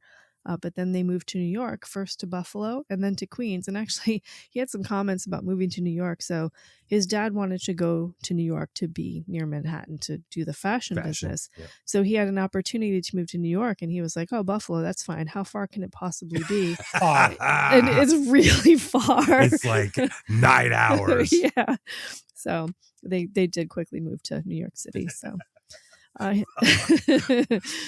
his first. How far could Los Angeles and Austin, Texas be apart? It's both in America, right? Mm-hmm. So his first band was called the Pox in 1967. He would play with Billy Murcia. And they would quit before. But before that, the New York Dolls, before the New York Dolls, he would run a clothing company, which is the interesting connection to his dad. And the clothing company was called Truth and Soul. And he did this with Billy Murcia. And the work in fashion and him making his own clothes and having even a shop for the clothes eventually, they didn't have a shop at first, but eventually they did, kind of drove what the band would wear. It kind of, defined their fashion sense. Yeah. Not that the other members didn't already have an odd sense of fashion because they were all in this underground artistic scene, but this guy was like kind of the driver of all of that. And this is when he took the job at the men's fashion shop Different Drummer, which is across the street from the New York Doll Hospital. Yeah. He would go to London for some time. And while he was in London, this was really the beginning of the New York Dolls, lineup. So he wasn't technically an original member, came in a couple months later when he came back from London. And he would try the band again. They actually started out, did you know their original name was Actress? Yeah, I've heard that before. What a weird name for a band. Actress. Yeah. So that was Arthur Kane, Johnny Thunders, and Billy Murcia. And this is when Johnny was the front man of the band, right? Not the guitarist. Well, he was the guitarist too, but he... Right, both. Yeah. He would play in the Dolls from 71 to 77, and then he would play again in the resurgence of the band from 2004 to 2011. After the first breakup in 77-ish, he would continue to play with David Johannsen in his various solo projects, but he would also start his own solo project called The Criminals, and that's the S is actually a $, so it's like Criminals with a $sign at the end, with Tony Machine, and he would release one album on RCA Records. He moved to the West Coast in 1990 and recorded his second solo album, Sleep Baby Doll. Appearing on this record were Frank Infante of Blondie and Durwood Andrews of Generation X. He joined the punk band called the Street Walking Cheetahs. Yeah. You like that name, Dave? I don't. Yeah, I've heard of them. I heard of them when they were out. Yep. They had a song on the radio. Yeah, they did some touring and had a song. Yep. I think I've seen them open up at some concert. Not with Sil, but... That's neat. Anyway, in 2012, he put out a single called Leaving New York. He would join Glenn Matlock on the Sex Doll tour. This was bassist of the Sex Pistols, obviously, who replaced Sid Vicious for a short time. And then he had a band called Rich Kids, which was a new wave band that he played with like Iggy Pop. And they played with the Damned. In 2015, he would start Sylvain and the Sylvains. Great name. That's fantastic. I love it. A lot of Sylvains. And in 2018, he would join Steve Conti, Sammy Yaffa, Robert Erickson for a couple of dates as the New York Dolls in Tokyo. In 2018, he would put out There's No Bones in Ice Cream, Sylvain's story of the New York Dolls, kind of like a memoir of his time and his history in the band. Hey, do you guys know how many times you can patch a sex doll before you have to throw it away? Oh, my God. 3. Keep going. I think he also had a couple solo albums in the 80s, maybe like early mid 80s. Yeah. When speaking about the breakup and reunions over the years, Sylvain would say, "Me and Arthur Kane had people calling us even when Johnny Thunders was alive, offering stupid money for us to reform. And of course, we needed money. We have families, we have to live. We never really got paid for the original New York Dolls stuff. Sometimes, a lot of times, unfortunately, money makes the decision. But when we first got back together, it was great. It was incredible. Everyone was in love with it. But we could have done that years and years before, even when Johnny and Jerry Nolan were alive. But Johannsen was very successful, and I think his ego means he wanted to be appreciated for all his other stuff. He doesn't see the New York Dolls as anything that convinced anybody out there. Johnny had a huge ego himself. They were both responsible for our breakup, but at least Johnny had a heart in the whole thing and kept on trying. Later on, after 2010, Johannsen wasn't putting on makeup to go on stage anymore. We were just working to pay the bills, and it wasn't fun. He turned it into work, which I couldn't understand. This was a beautiful thing. I said to him, there's a lot of kids out there who heard about the early dolls and the craziness. You gotta give them their dollar's worth. So, interesting note that maybe Johannsen didn't have a heart in it towards the end of the band, and didn't want to dress up, didn't want to do anything like that. So I mean, at that point in his life, like, can he do it the way he wants to do it? I mean, he did, right? So Sure. on their lack of commercial success, Sylvain said, I think we are superstars. We were and we still are, selling out arenas. For me, it's called success in the music business. We had success with the people. We had success with the artists. We had success with the downtrodden. We had success with the weird. That success lives forever because they're the ones who are creating everything. I would have liked commercial success, and I think it would have definitely worked sooner or later. Somebody would have said, hey, this is fucking good. On the rivalry of Kiss and the Dolls, I interviewed Kiss a few years back, and Gene Simmons told me that he and Paul Stanley went to see you. He said, when they started playing, we turned to each other and said, we'll kill them. They could not play. Their songs were all right, but they could not play guitars. Horrific. Oh, shit. I'll tell you another story. I went to see Kiss at the Palm Room of the Hotel Diplomat. Yeah, too much fire, too much stuff that's sensational, and not enough soul, not enough real shit. It was okay. By the way, their songs were completely infantile, and the makeup, unless you're 6 years old, I can't see you finding this sexy. So I'm on the floor there, and there's a couple of ladies sitting in chairs next to me, but standing right up there is the drummer, Peter Criss, and he starts talking to them. They're his mom and his aunt or something, and one of them says, I guess it's his mom, why all the makeup? Why all the fire? I don't like it, Peter. And he goes, Mom, it's just like the Dolls. He went, Ma, it's just like the Dolls. Sylvain has repeatedly called Kiss and even Aerosmith copycats of the Dolls.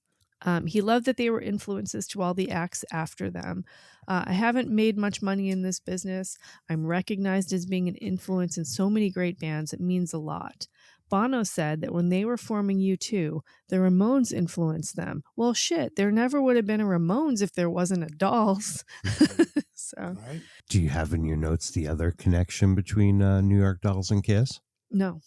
Oh, well, Peter Criss from Mhm. Kiss and Jerry Nolan, the drummer of the New York Dolls, were childhood friends. Oh, So they were like best buddies before they were in each band. I think I did find that out. Yeah. Yeah, but I didn't make the connection. Yeah. Yeah. They were buds. You want to put on makeup and play guitars? Yup. We're Yup. best friends. Yup.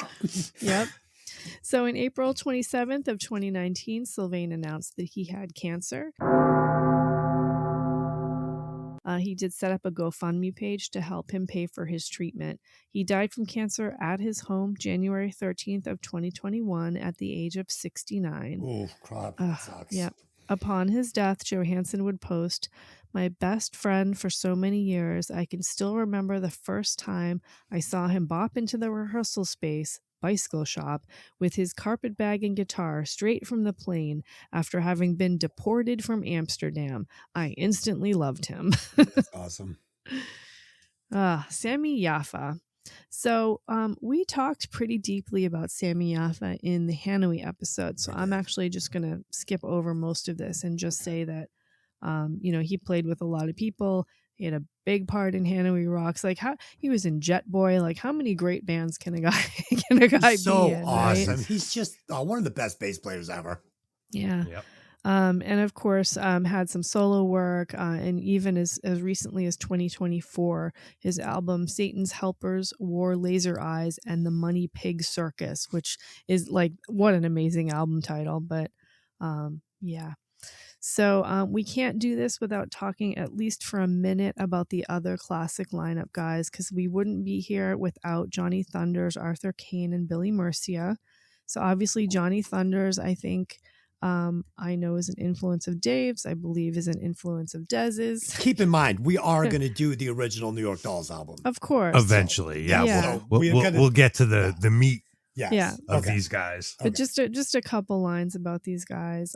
He, of course, was the guitarist, and I think influenced not just you two, but anybody I hear playing guitar says they want to be million Johnny Thunders. guitar players who have big ratted out haircuts and the way he looked, the way he played, the way he moved, play a Les Paul, drank, the way he did everything. Of course, that's right. Yeah. Johnny Thunders. He did make a statement that the reason that the band kind of fell apart and why he left in 1975 was because of Malcolm McLaren, which of course was the Sex Pistols manager who had managed the Dolls for a couple of months in there. But he claims that Malcolm was the reason that he left and made it not fun. So. Yeah. And do you know something funny about that whole situation? Mm-mm. Malcolm McLaren somehow had gotten a hold of Sylvain's white Les Paul Custom, and eventually that guitar would migrate and wind up in Steve Jones's hands of the Sex Pistols. Wow! And so that white Les Paul Custom that Steve was seen with in Sex Pistols' glory years originally belonged to Sylvain. No shit. Yep. I'm selling it on my eBay channel right. So he did have a small solo career after the Dolls. It was not, yeah. Well, maybe not commercially successful solo career, but he played with a lot of people. He played everywhere. Yeah. All over New York, like every week. And apparently, from what it sounds like, he also moved to Paris and then Stockholm and played all over Europe also in that time. Yeah, he played a lot over in Europe. Yeah, so his death story is really horrifying. In 91, he supposedly died of a drug overdose, right? Maybe. So there is suspicions of foul play. Yep. So Dee Ramone is involved in this, and Dee Ramone reportedly received a call in New York from Steve Klassen, who was his rhythm guitarist at the time. He told Dee that Johnny had been having issues with someone stealing his methadone had given these people had given him LSD and murdered him. And there's actually a pretty horrifying description of that day from Willie DeVille, who lived next door and witnessed the scene and witnessed him being carried out and how horrible it was. Oh, no. The coroner's report actually contains conflicting information because the level of drugs in his system were not fatal. Nope. And his sister, who, by the way, was interviewed by Pamela DeBar, of course, groupie fame, said that the autopsy actually showed advanced leukemia. So 3 potential causes of death, but it does not seem to have been the drugs. The family has never been able to get a new investigation going. Yeah, he had gone down to New Orleans to try to clean up and try to start a new band down there. Mm-hmm. And then this happened, this incident happened, which some people, say he overdosed. Some people say it was a drug deal gone bad. Some people say, people just jumped him and wanted to steal whatever he had and stuff like that. And he was found in a very unusual kind of like his body was in a very unusual. Yeah, that's the scene that I don't really want to share. It was pretty horrifying. Yeah. So look into it if you're interested, but it's a very mysterious situation, and documentaries have been made about it. Yeah. So Arthur Kane, Arthur, he was in several bands before the New York Dolls, and he went out to Amsterdam, came back to New York, saw Johnny Thunders play, and ended up joining the Dolls. The interesting thing about him, he dressed, to me, he looked like a superhero. He would wear like these one-piece like bodysuits with thigh-high boots. It was like, wow. I mean, just Power outlandish. Ranger. Yeah, it was like outlandish clothes. He was forced out of the band shortly after Thunders and Nolan left, and he is seen in the Dolls documentary New York Doll All Dolled Up. In the footage in this movie, he's wearing a plaster cast on his left arm. This was the result of his girlfriend Connie Grip attempting to cut off his thumb so that he wouldn't be able to play bass anymore. Oh, no. Yeah. So after the Dolls, he would work with Blackie Lawless. So here's our Blackie connection in Killer Kane, and also in Sid Vicious's solo band. In 1992, he was leaving a party from the Red Hot Chili Peppers, and he was jumped and then found in a ditch. He needed to relearn how to walk and talk after that injury. He also dove deeper into alcohol. After seeing David Johannsen in Scrooged, he ended up jumping out of a second-story window. He didn't die, but he ended up with some brain damage. He was essentially living in obscurity and poverty. He would join the Church of Latter-day Saints in 1998 and begin volunteer work at a library working with genealogy. He did rejoin the band in 2004, but 22 days after the reunion concert, he checked himself into a hospital thinking he had the flu, but was diagnosed with leukemia and died 2 hours later. Oh, 2 hours?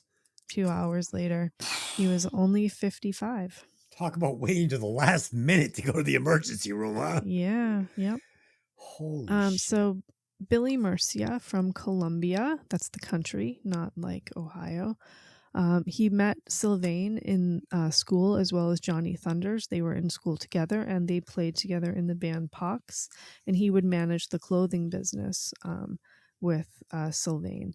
When they toured England in 1972, he went to a party and overdosed on some pills. They believed the pills were like Quaaludes, which were big in the early 70s. At the time when this happened to him, most of the people kind of dispersed from the party. No one called an ambulance. He was placed in a bathtub with running water where he ended up drowning. That's fucking sucks, man. Yeah. Bunch of dicks. Yeah, he was. He didn't even make it on the first album. He was replaced by Jerry Nolan. And of course, Jerry Nolan, as Dave had said, is a childhood friend of Peter Criss. He played in the band Queen Elizabeth with Billy Squier, and was the only male member of Suzi Quatro's band Cradle. He would exit the band with Thunders after the incident with Malcolm McLaren, and then join the Heartbreakers. He would continue to play music, tour with Sid Vicious and Jerry Nolan and the Ugly Americans and the London Cowboys. He would outlive his longtime friend by only a few months. He was being treated for bacterial meningitis and pneumonia, suffered a stroke, went into a coma, and never recovered. He was removed from life support on January 14th of 1992. He had been diagnosed with AIDS a few years prior to his death. They all had kind of rough deaths. Huh? I've been to a lot of parties, right? I've seen a lot of fucked up dudes on the couch. Like, that dude's fucked up, I think usually what we would do is we'd start stacking beer cans on their head and shit. And it would be funny, like empties. You just start building empties on top of these fucking. I was never at a party seen a guy fucked up and like, hey, you know what we should do? We should put him in the bathtub. Yeah, and turn the water on and leave. That's fucking fucked up shit, Crazy. Man. Who does that? Douchebags. All right, there you go. Those are your facts on the New York Dolls. Let's do some opening thoughts on this album, though, and I will get us started. Is this album? First of all, I've never heard this album because I assumed why should I? Right? I mean, it's a zillion years after the first one. It just wasn't something I felt like I needed to listen to.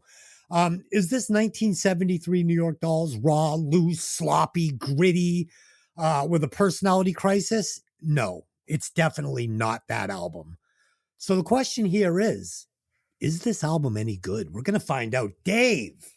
Yes, I own this one on CD. I've been a New York Dolls fan since the mid-90s. When they released this comeback album, I snatched it up immediately. I think it's the best out of their Phase 2 albums. I liked it then in 2006, and I'll probably still like it now.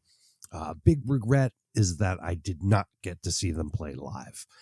The band played Little Steven's International Underground Garage Festival on August 14th, 2004 on Randall's Island in New York City, just a few weeks after the tragic passing of their bassist, Arthur Killer Kane. I was going to go to the show, but something came up and I didn't. Now I am kicking myself. The show also featured many other acts, including the Dictators, another awesome band, Bo Diddley, Iggy Pop and the Stooges, and Nancy Sinatra. Wow. Yeah. It's all, Little Steven's done a lot of great things for kind of punk and garage rock. He still pushes that on his channels, and he does the cruise that Michael Monroe and Steve Conti were just on not too long ago. Anyway, so reports also state that this show was filmed with 3D cameras, but somehow the footage was lost. What a shame. I would love to see that show, but I guess we never will. I didn't know jack squat about the New York Dolls until I was working at Strawberry's record shop in the mid-90s. One of my coworkers there, I think his name was Frank. Shout out to you wherever you are, dude. He was like a stoner dude with dreads and baggy pants. Recommended the Dolls' debut album to me. I bought it on cassette out of the clearance bin, and I loved it. Thanks again, Frank. Frank was a wise man. Yep. Lisa. I've never heard this album before. Not a single nothing from it at all. I do like the first albums. I think Buster's pretty funny, but I had zero idea what to expect from this. It still had some of the core members, particularly the vocalist, which, as Des, you say, if you still have the singer, you still have the band, right? Sure. Yep, you do. But honestly, I've heard none of this, and I'm pretty skeptical that they're going to have the same magic all these years later, and so many changes in music and so much pressure.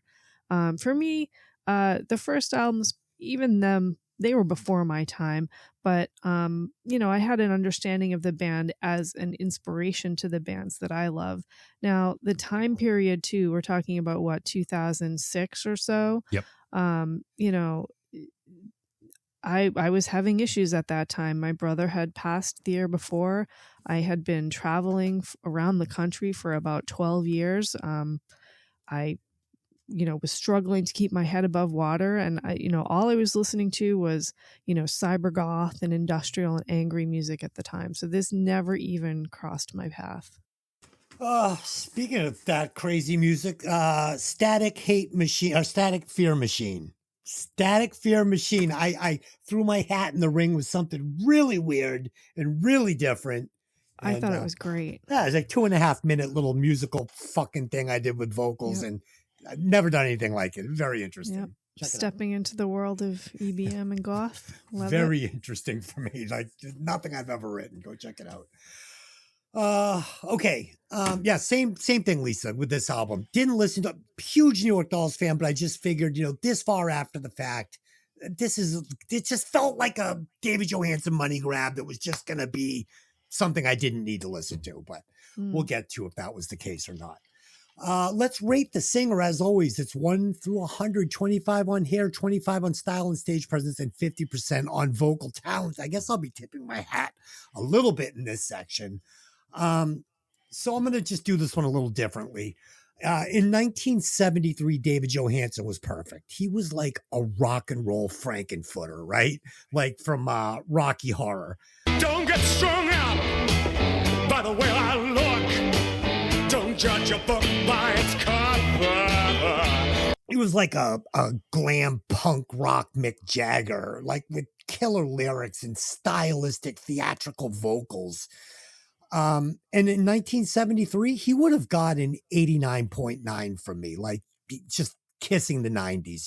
His lack of vocal talent would keep him out of being a pure 90s for me, but 89.9 as close as you can get. In 2006, after listening to this album, this polished Dolls album, with a 56-year-old David Johannsen, he's still awesome and kicking total ass, and I'm sticking to my score of 89.9. David Johannsen was a total boss in my book, and I just have more respect for him than ever after listening to this album. Dave. I feel like David Joe is a very underrated performer as a frontman and a singer. Despite his experience with the Dolls, his solo work, his time portraying Buster Poindexter, and his blues band, the Harry Smiths, in addition to acting in some big movies, which we kind of touched on a little bit, including parts in Scrooged, Let It Ride, and co-starred in Car 54, Where Are You, from 1994, based on the old television series. And his wife in that movie was Rosie O'Donnell. Oh, no. So, Really? yeah. It was a fun movie. I've seen that. It's fun. People discredited David, especially in the old days, as a second-rate Mick Jagger, which I think is not fair. Agreed. 18 Wait, point. who came first? Was the Stones out before the Dolls in Yes, the Stones. 71? The Stones came out in 1963. Oh, well, Way excuse before. me. Way before. Like, I would know that. Me and Dave were like, fuck you. Whoa. Like, took it personal. Sorry. Yes, the Rolling Stones were first. You know what? I just can't do this anymore. That's it. I'm leaving. All right, keep going. Okay. Speaking of the Rolling Stones, I just came back from playing guitar on a couple shows with the great Blushing Brides band. Dave, sounded great too. Lisa sent me a little video. What were you guys playing? Which song was it? I can't think of it now. There was Brown Sugar, and there was the big song. Right? I don't know, Sympathy. Start Me Up. No, it was the big one that I remember. I was the Satisfaction? last episode. No. I was doing him and trying to figure out what song it was, and it was what was that song? I don't remember. What's their most famous song? They have like a billion super famous songs. Forget it. Anyway, Dave, it sounded good. Your guitar sounded good, but I was busy staring at the female singer, trying to figure out why Lisa was sending me this Rolling Stones cover band. I'm like, why is Lisa in a Rolling Stones cover band? They're like, it's fucking Dave. Did you see how cool his long black Yeah. hair looked? you see the guy with the Yeah. crazy hair? That's Dave. So yeah, we had a good time. So yeah, check. I believe it's blushingbrides.ca for future tour dates. I'll be on some of them with the fellas. Dave, it was "Give Me Shelter." It's the song you were playing. That's what it was. There Yep. you go. That's right. I checked tape. All right, so back to David Johannsen and the Dolls. I'm going to rate him 18.3 on hair. In the 70s, he had this curly sort of Jim Morrison mop of hair. As Buster Poindexter, he had an impressive pompadour. At the time of this album, his hair was a little weird. You know, it was long and straightened. I would assume dyed, so it wasn't gray. Maybe he wore a wig. I don't know. His hair looked a little weird. Just having that long hair on an older guy when so many others choose to get grown-up haircuts as they age. But, you know, that's fine. Total 25 on style. The guy helped launch punk rock, glam rock, and kept making art until he dropped. He was always super cool with great style. And I'm going to give him a 40 on vocal talent. Not the greatest singer ever, but also had a very distinctive voice and was an innovator. Sure. David Johannsen gets 83.3 from me. Is he an aviator? Maybe. I don't He know. was on the Aviator soundtrack. I don't know if he had his plane license or not. Yeah, you know what's funny? The David Johannsen Mick Jagger comparison kind of reminds me of like the Tom Kiefer Steven Tyler comparison. People are like, Steven Tyler sucks because he wants to be. It's like, no, the guy was born looking a little like Steven Tyler. Give him a break, okay? Lisa. So I think by the time that this album came out in 2006, David's hair had come full circle. Literally. Yeah, he almost had the haircut that he had in some of the original Dolls appearances, but straight rather than curly. I think because straighteners weren't really a thing back then. Yeah. So, You had to use a clothes iron yeah. and an ironing board. Yeah, Straighten and my he always hair. had the fringe, and it was like blonde, but not quite blonde. And, there was a couple of cuts along the way where it kind of had a mullet that wasn't his greatest look. But, Not good. I like you just mentioned, I believe he was a fan of wigs. Confirmed from Patty's story that the Buster hair was a wig, because we know that because she saw him right before that show. But I thought about talking about that, but I also saw an interview where he claims the Buster hair was real. maybe, I mean, I'm on the fence. I don't know, wig, not wig. This I'm is not why sure. I didn't bother breaking into the sub scores. Yeah. But there's a photo of him when he was near death, when they asked for, the GoFundMe, and he had a full head of hair, and it was almost the same cut as his early years, kind of longer in the back and still the fringe Wavy. in the front. It was real hair. It was, dark, not like, it wasn't blonde like in the day. It was dark. So like he had his hair. So Who knows? I don't know if maybe sometimes it was a wig because he didn't feel like doing his hair, so I don't know. Maybe. But he had hair right till the end. So Showbiz, baby. there's a really great photo of him, with the Buster hair, which was kind of, I guess you could call it a gimmick, if you will. There's a photo of him with RuPaul, Fred Berry rerun from What's Happening, Yeah. and Ivana Trump. Oof. And him, that is just bonker bananas. So go look for that picture. That's a party. Yeah, his style, the style of the entire band was controversial. I mean, he was wearing women's clothes and drag makeup, and even in 2006, they were still dressing pretty creative. He had gone, I would say, more traditional punk in 2006. He had like the tight but flared jeans and a plain tank top or something on the cover of the album. Sure. Lots of jewelry, like still super skinny. The band overall had kind of this Black Crowes flavor, or as we learned in the last episode, Choir Boys flavor. Fuck you, Gary Ivan. He has like the look of a rock star, no matter what phase you see him in. He dances and he shimmies a little, and maybe like a calm Steven Tyler, something like that. And I did say Mick Jagger, even though you just say he was compared to Mick Jagger. I even said that Mick Jagger with more pelvis. Sure. I think there's not a ton of footage from the early 1970s because not everybody had a camera in their pocket in the 1970s. But, when you do see some of the older footage, the moves then were about the same as the moves in 2006. His performance style didn't really change. The voice might be the weak link here. We're going to compare him to some pretty strong frontmen on this board. And, I think if you asked the frontmen on the chart who was their inspiration, David Johannsen's name is going to come up, Most of them. Yeah. And we don't get a lot of high notes, not a lot of, melodic, transitions or anything like that. But he was one of the first at what he did. So 80.2. Oh, those are high scores. I like it. Mm. He deserves it. Was he a great singer? No, but he's fucking David Jones. He was a great front man. He was a great front, and that's how I tried to score him. That's why I didn't want to sub score this with all the little voice and the hair and the moves. It's fucking David Johannsen. It's fine. Add it up. Where does he land? Okay. David Johannsen. This is David Johannsen of 2006 with the New York Dolls. Comes in with a total score of 84.47, putting him at number 13 on the list, just below David Roach and just above Tom Kiefer. I like it. He's It's a good spot. among good company. Yeah. I mean, I have to ask a question. Was Frankenfurter a great singer?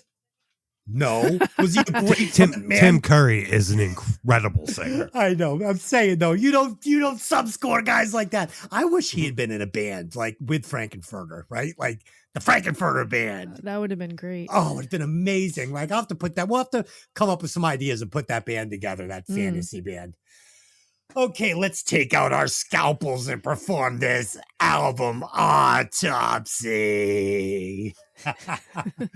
Coming in at track number 1, We're All in Love.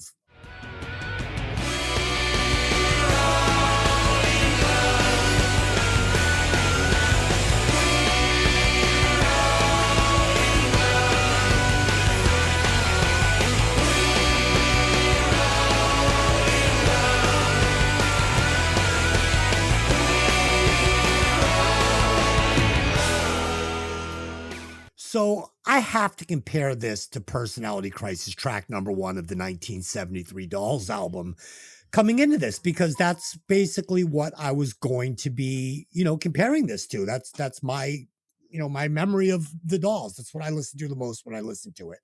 And honestly, this sounds so polished and perfect. Like, it's perfect. It's better than the Choir Boys, what we heard last week, but in the same basic vein. And surprisingly, it maintains the heart and soul of the New York Dolls, which really surprised me. I didn't think it, like, as soon as the music started and I heard these background vocals, I'm like, uh-oh. But nope, by the time the song was over, I'm like, nope, we're still right there. We're in New York Dolls City, and I feel like I'm right at home. Band sounds awesome. We get this classic sound complete with amazing bass. The bass on this album is to die for. Killer drums, amazing harp, which, if that is David Johannsen, good for him. It sounds fucking awesome. Incredible guitars. The guitars are so much better on this album. I mean, I don't want to say better. They're different than the original Dolls, but they're just so incredibly good.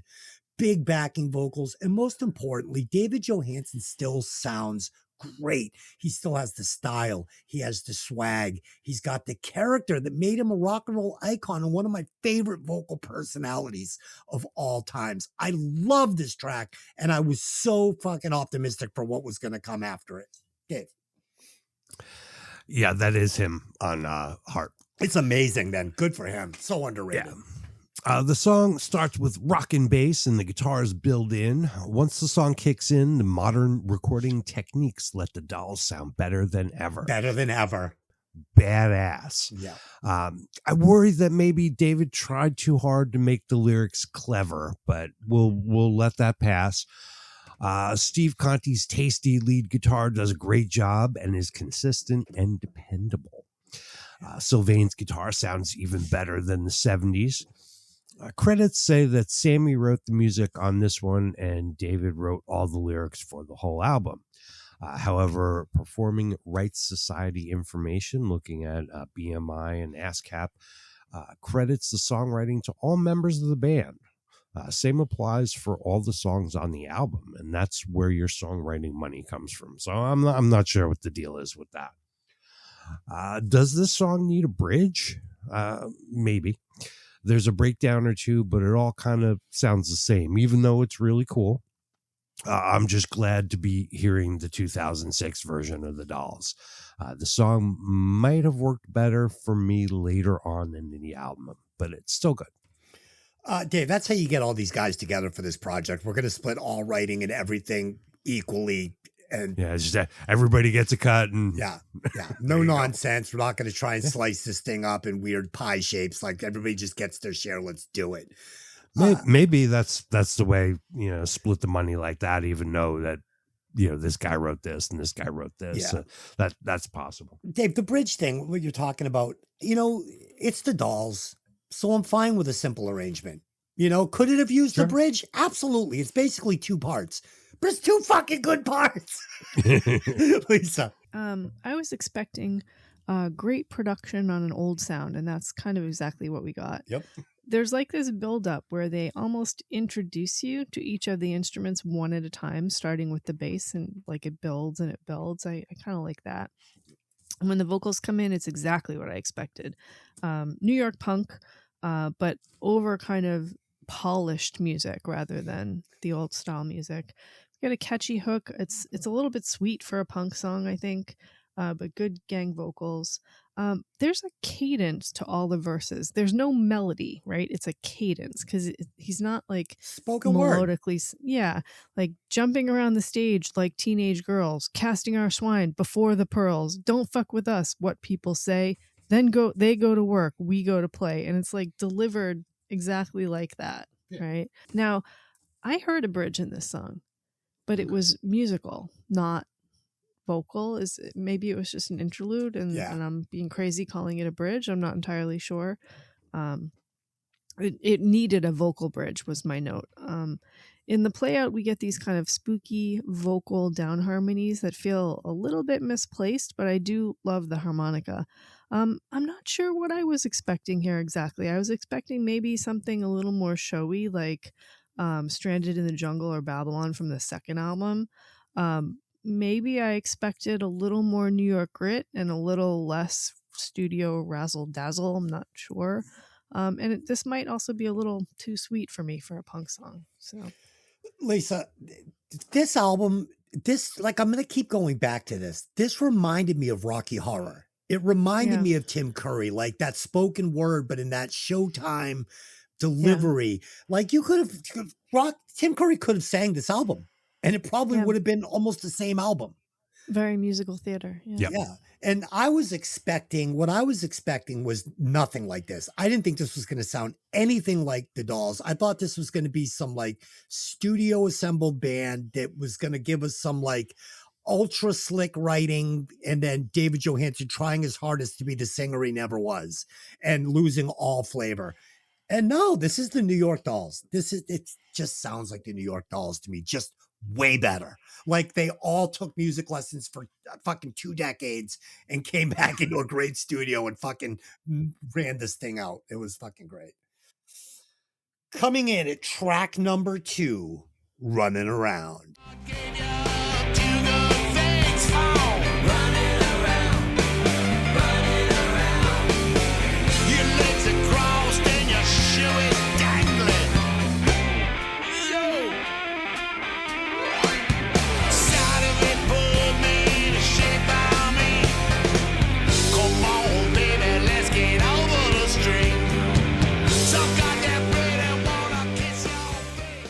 So this one has some awesome slinky piano on it, and it's perfectly laid into the mix. This is what I was talking about when we did the London Choir Boys. This is how I want my piano slipped into the mix. It's there, it's an accent, it's perfect, it's kicking ass, but it's not overpowering this fucking song.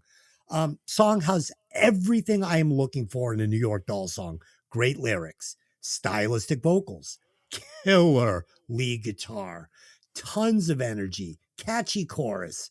We're 2 for 2. And honestly, I was not expecting much from this album that was coming 33 years after the first album without Johnny Thunders and a 56-year-old David Johannsen. I did not expect much from this, and it's why I never ran out and got it. And it is fucking smacking so hard so far. I just couldn't be any happier going. And I listened to this whole thing in one sitting, no problem. Okay. This one's bluesy. Reminds me of a grittier version of Hot Legs by Rod Stewart. About adult fun with the ladies. Yes. Steve's guitar solo is really nice. Keith Richards approved. And I'm pretty sure he sneaks in 1 or 2 jazz chords in there too. We get some more literary references in the lyrics. It's fun and playful, and we even get to hear Sylvain chime in on backup vocals. We are off to a great start on Great this album. start. Oh, Dave, you're nailing it. Please, keep going.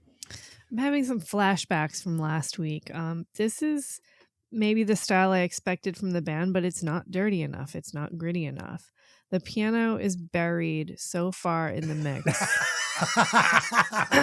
Perfect. Difference of opinion. And the guitar tones are super clean, which like I don't want them to be super clean. There's like an orchestrated background vocal in here, almost like musical theater. And we were just talking about how this album is musical theater, Sure. which I think I would have rather hear more of Sylvain's vocals in this. As the song goes on, it's very blues format, a line delivered and then answered by the gang vocals, kind of the hook running through the entire song.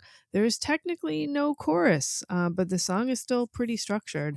If you read just the lead vocals, it's exactly the same rhyming pattern, but the fact that the hook breaks in between the lead vocals makes the rhyming not so horribly painful.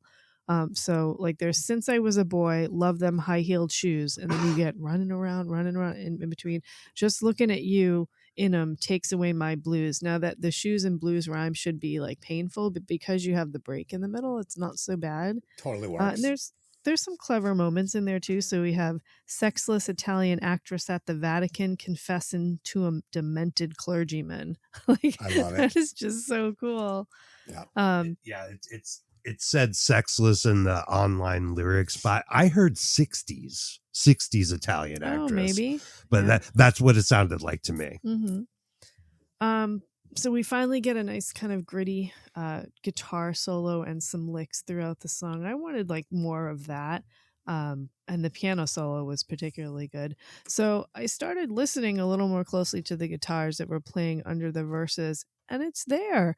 It's just so overproduced that the griminess and the dirtiness almost like got wiped off of this, and they just made the guitars really pretty instead. You want some more grit. I want more grit, yeah.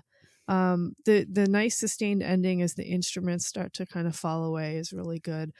I'm no purist. I don't need this to be like the 70s, but I am missing some of the dirt. So we'll get into it on the next track. I have some thoughts on all of this. Speaking of which, coming in at track number 3, Plenty of Music. Feelings out from the divine. Me and these sad friends of mine just waiting down here, drinking beer and losing time. I hear plenty of music. I see superfluous beauty everywhere. Why should I care? What does it matter to me? So we get a nice little tune here. That's how I would describe it. Really cool lyrics. I love all the lyrics on this, Lisa, and I'm going to come back to this on a couple of other songs where there's some things going on that normally I would fucking poo-poo. I would be like, but for some reason here they work. Sometimes you do clever things like putting oohs, ahs between things, like you said. So we're going to get to that. Really, really nice backing vocals on this one with some great harmonies and some great melodies, but it still sounds New York Dolls, but we weren't getting this in 1973. So I already heard 1973. I heard the album. It was gritty. It was dirty. It was sloppy. It was amazing. This is 2006. This is grown up New York Dolls. They held on to enough to where it works for me. And I love hearing fucking David Johannsen exploring these new ideas with these harmonies and melodies that I was not getting before. And he's really pulling it off here. This super polished, super produced version of the Dolls, this definitely could have been a problem for me. And going into it, I was afraid it was going to be. But surprisingly, it's the opposite. And Dave touched on this when he was talking about one of the first few songs. It feels like the evolution of a raw band on the edge of being sloppy, refined into a polished version of the original energy and flavor. And I'm loving it. I am not going to ding them for trying to go back to 1973. They couldn't have, and it wouldn't have worked. This is awesome. Dave. Yeah, this one is a little bit 60s Phil Spector, Ronettes feel, a definite nod to their girl group influences. Very distinct left and right guitar parts, along with more guitar in the middle. Backup vocals are sprinkled throughout the song nicely.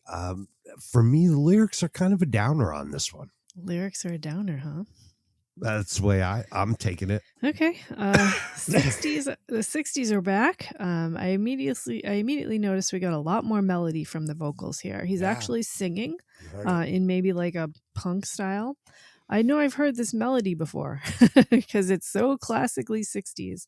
The guitar solo is simple but effective. It's a super nice bridge following the standard format, but the message is almost gothy. Don't you destroy the song, because when the song is gone, you'll be gone too. So can you have a goth 60s song? I think we have one. I could Google it. Found it. There's some kind of over rhyming on this one again, but we actually have a good story. Being able to see the beauty in the world, but having it seem flat and lifeless, kind of the perfect description of depression. Because depression isn't really sadness. It's being unable to feel joy or see anything, any greatness in anything. Everything appears flat. Another interesting ending on this one. I like that they've stayed away from the fade outs. This one isn't really for me, though. I think the music is way too thick here. The instruments are not given a ton of space. It was almost like there was a full orchestra playing and a set of 1960s backup singers dancing in matching outfits next to each other. Would you call it a wall of sound? Yeah. It's not Velvet Yeah. Revolver, but The only thing really that you could pull out of the sound was the hi-hat percussion. All I could hear through the whole song was that hi-hat. So Okay. Dave, I loved when they would go to that stereo left-right sound between Sylvain and Steve Conti. It worked so good, and they didn't do it enough on this album. That was one thing I wish I got more of. Yeah. It was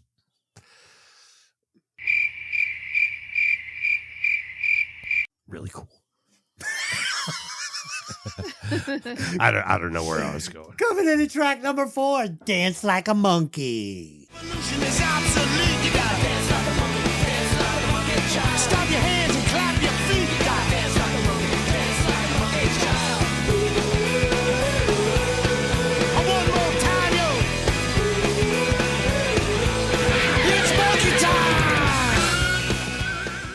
Oh man, did I love this intro. Then we get some really old school Buster Poindexter vocals. I'm not going to call this David Johannsen here because this really had that fucking persona on it. I loved it.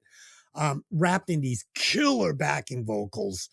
Again, I love the use of the backing vocals on this album. They're really elevating David Johannsen. Just like last week with Spike. Same idea. We get a killer stripped down gritty guitar solo. Lisa, I hope that that's in your notes because we got a little right here. This is so 70s Rocky Horror, and I absolutely loved this track. Dave. Perfect jungle beat to get your booty shaken. Hell yeah. This could be taken, I suppose, as the sequel to their cover of Stranded in the Jungle from their second album. Sylvain's trademark background vocals are there. Guitars sound great. David writes some lyrics touching on evolution and the debate on creationism. He uses some big words. Quote, ain't gonna anthropomorphize ya or perversely polymorphosize ya. Get the dictionary out. I don't even know what that means. But at the end of the day, the message of the song is shake it, dance, have fun. It's monkey time. Yes. I like this song a lot. Great chorus. This could almost be in a kid's show. Learn with the New York Dolls.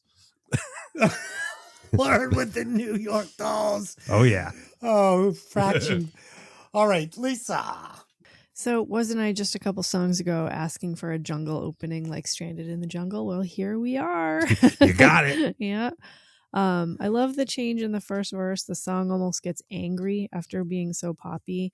It's very danceable. You've got a story in the lyrics. In fact, so far the lyrics have had, purpose across the board, even when there's too much rhyming, but it's clever, sometimes cheeky, sometimes controversial. But I picked the same lyrics that you did, Dave.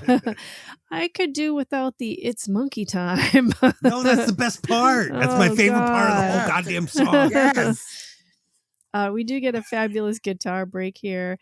I get that the entire song is a bit like, almost like echoey. Did you hear like it's in like an echo chamber, almost like so that you think you're out in the jungle and all the sounds are like echoing in the background? Nope, you didn't get that? No, I don't know. Okay. Felt like cheap 70s reverb, and I liked it. Well, yeah. Well, so like when they did the guitar break, it sounds like, and I think I've said this on a couple other albums, like he's recording it by himself in a faraway bathroom down the hallway, and it's echoing down the hall. That's what it sounds like. It's catchy and it's fun, and we all need a little fun. So, yeah. Coming in at track number 5, Punishing World. Some of us in heaven, some are in hell. On the edge of our seats, don't know where it's gonna go. Till we're all throwing bombs, screaming on with the show in a punishing world. Incredibly punishing world. Vortex of defensiveness. So this one is a total rocket off the album. I really like this one. It fucking hits hard. Driving bass, smoking hot guitars. It has killer breaks loaded with killer guitar licks. This one really hit for me. It's got a really good chorus. There's not a ton of like super like catchy, like, what you would consider a traditional chorus on this album, but this one is. I loved it. Another great track. We're 5 in. I'm 5 for 5. I'm loving this album. Dave. This one was a little less memorable for me. I still like it. The chorus is good. Music is pretty basic blues rock, and solid performances all around from the boys. Dave, I thought you would love this one because it was so guitar forward. I mean, it's good. I like it, but it wasn't really something that stuck with me. Yeah, had a lot of leads on it. Had a lot of licks going on. A little faster Pussycat, feel. It's just, I don't know. It's cool for me. I liked it a lot. Lisa.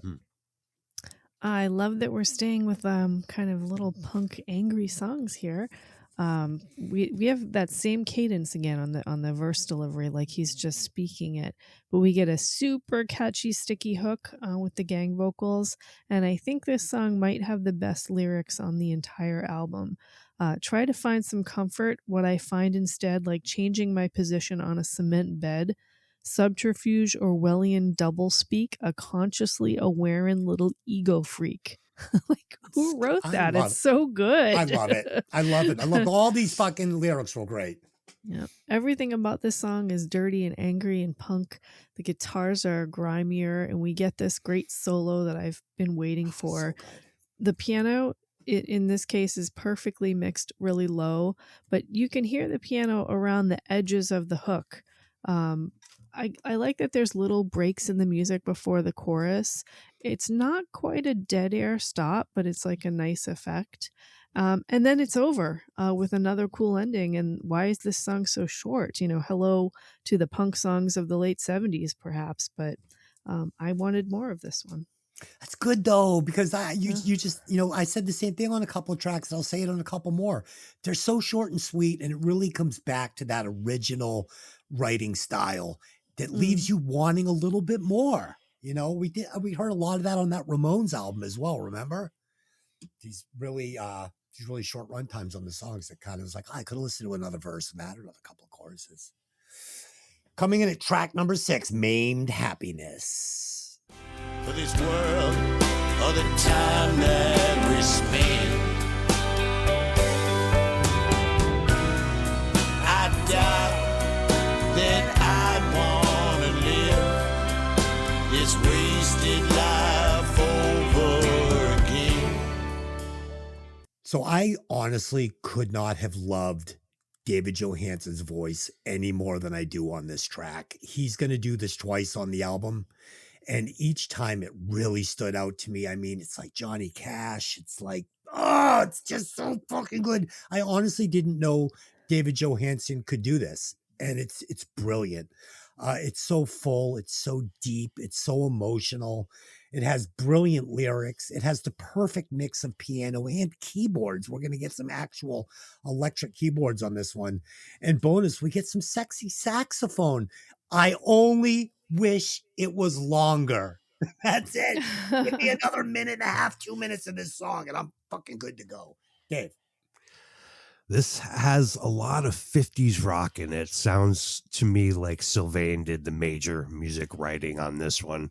The simple guitar solo on a Gretsch guitar, I will bet you $1, sounds gorgeous. Yeah. It sounds so good. Lyrics are kind of a bummer again. If you listen, it's like wistful and depressing. Melancholy though, it makes it, Sure. it makes that thing I was talking about last week when I said the Choir Boys never gave me the feels. This gave me the feels. Oh yeah. The tenor sax at the end is a nice touch. That was performed by Andy Snitzer. Andy is from just outside of Philadelphia and has tons of credits, including recording and touring with the Rolling Stones. And my last note here is good song. It gives you the feels. Nice. There you go. We get some feels going on here. Oh yeah. Lisa. 50s style ballad, perfect for a punk band. That's where they came from, right? Because when we did the Ramones, they had a lot of 50s style stuff. 50s and 60s. Yeah. We get a very 50s arrangement, simple percussion.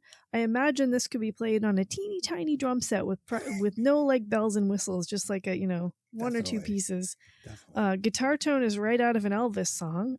Has a what did you call it? On a Gretsch? Yeah. nostalgic, almost like mimicking a voice, like a human voice. Sure. Yeah.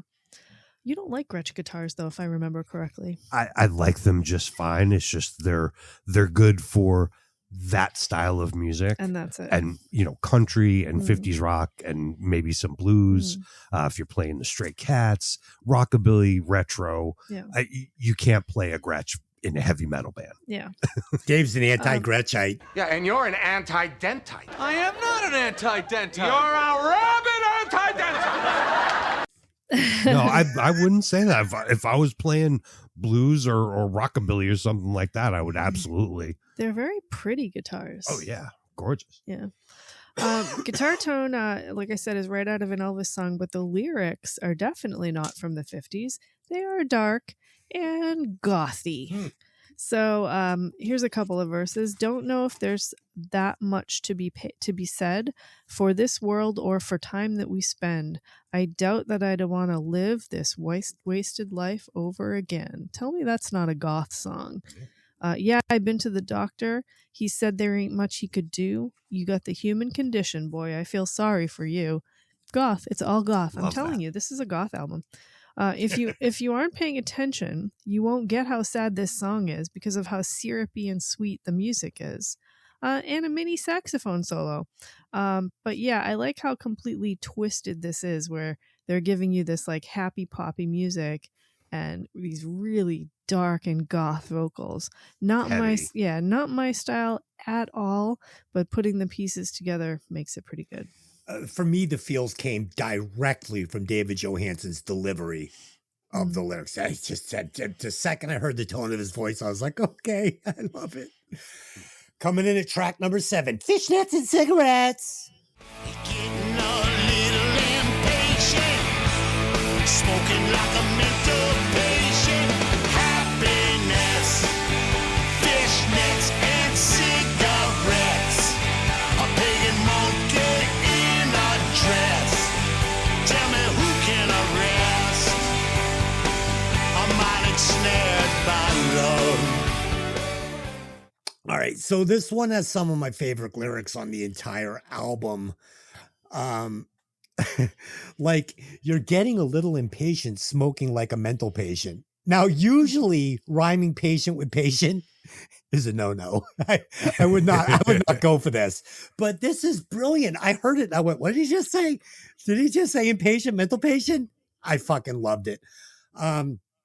We get to this chorus. It fucking smacked so hard. I could not love this track any more than I do. Again, I am just blown away at how much this album is just jiving with me. I was sitting on the couch yesterday, just listening to this going, how the fuck have I never listened to this album, you fucking meathead? And that's why we do this show, though, to introduce each other and you, the listeners, to new albums that might kick your fucking ass. Dave, thank you. That's right. This one echoes of Private World from their first album, just a little. It reminded me of that one. I didn't remember this one so much from listening before, but I love it. It's a great chorus.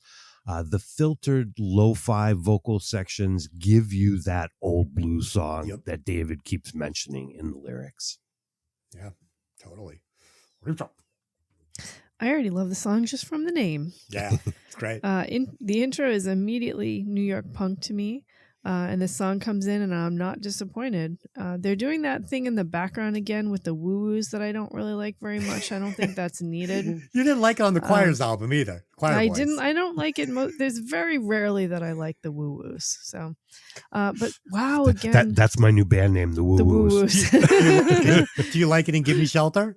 No. Oh, God, all right, keep going. The music is really thick again. I know there's like 75 people in this band, but I swear they really layered the music so thickly. There's synth in here. It feels like there's multiple drum tracks even. I don't even know if that's a thing, but when the guitar solo comes in, I'm almost confused by all the instrumentation, but I'm so relieved that they lift the solo above the thick music, and it feels very 60s. Lyrics are again leading it all for me. I'm kind of getting numb to the rhyming because it's good when he does it. I don't think there's a hook in this song, but I do love the line that's intended to be the hook. Happiness, fishnets, and cigarettes. That's the chorus. A pagan monkey in a dress. Tell me who can arrest a mind ensnared by love. I think this song is about a girl who's out late at night and hasn't come home yet, and he knows it's a problem, but he can't say anything about it because she's a goth girl, so he has to let her do what she wants to do. That's it. This is a goth band. Only Lisa is going to turn the Dolls into a fucking goth band in 2006. This is a goth band. Mark Classic. my words. It is. Great. All right, that'll end side A of this album. If you're listening to the show on vinyl, flip it over, and we will head over to the Should They Have Made It segment. Tonight's featured band is Ghosts of Lovers with their song, Iona. That's I as in... Dave, what do you got on these guys? Imbecile. I as in imbecile. I as in ink. I as in I didn't say that. Anyway, the Ghost of Lovers are a cult London, UK glam punk rock and roll band that existed in the late 80s/early 90s. The Sex Pistols, The Clash, the New York Dolls, and Hanoi Rocks are listed amongst their influences. This song was originally recorded in 1991, from what I can tell. Guitar player Guy Borso unfortunately passed in 1998. You can find them at theghostsoflovers.bandcamp.com or at facebook.com, The Ghosts of Lovers Official. Lisa, what do you got on these guys? So, this album, self-titled, was released on the Angels in Exile record label, which is actually the label owned by the band. And it was released in 2016. And it includes the song Iona, although the song is from their original run, which was, of course, in the 80s and 90s. So you have Kevin Sargent, who only has credits for this band. You have Steve Pegram, who has lots of credits. This is the drummer. He was in Kronstadt Uprising, The Cynics, Vampire Junkies, The Machine, Hollywood Doll. I did find his social media, which was private, but his recent photos, he still looks cool. He's got like this big black Nikki Sixx hair. It's like really awesome. That's awesome. Guy Borso, as Dave said, did pass in 1998. He's also listed as a member of the band The Stalkers and Teenage Head. Steve Perry only credited on this band, and Kevin McDonald only credited on this band, but also I found was a member of a band called Mr. Moses and is currently living in Japan. Oh. The photos of them are right out of the 80s glam dandy movement.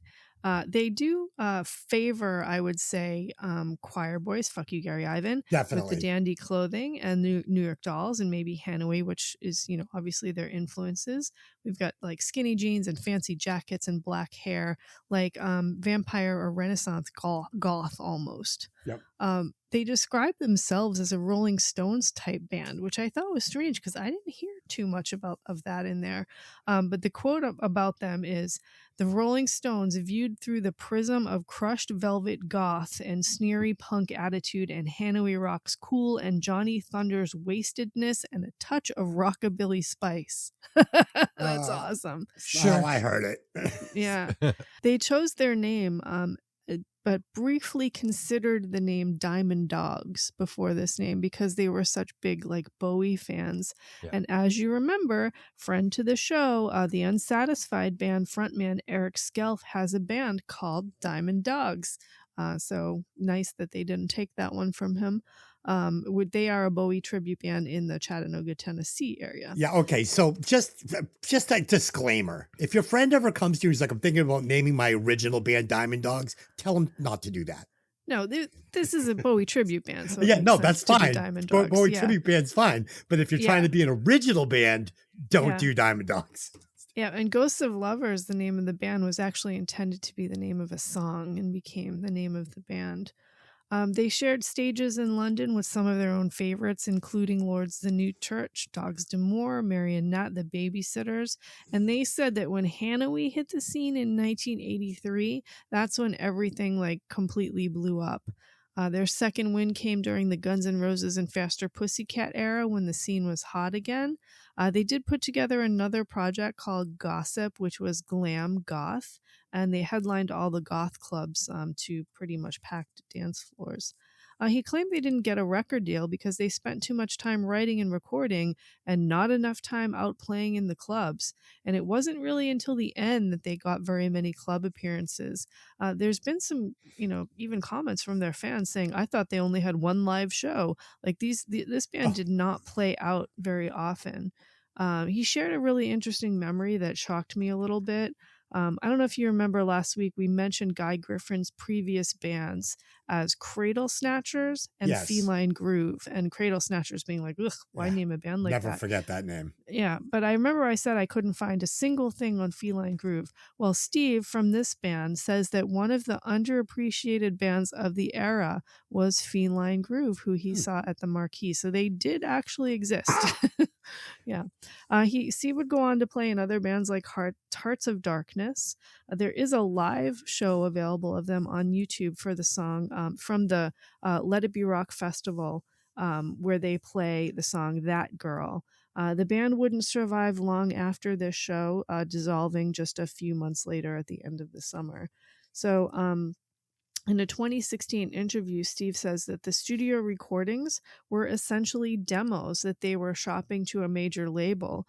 And it wasn't until 2011 when the band's MySpace page, this is not the first time we've heard this, when the band's MySpace page garnered a lot of attention, that they finally decided to put together a plan to release all of their previously recorded material. He says that the band will likely not reconvene, as Guy, who has passed, was kind of the centerpiece of the band, but he really would like to someday try to honor his memory and put some guys together to play the music again. Cool. Yeah. I'd never seen or heard this band before. And yeah, we'll get into it. So let's spin the track.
one moment I lay by her side.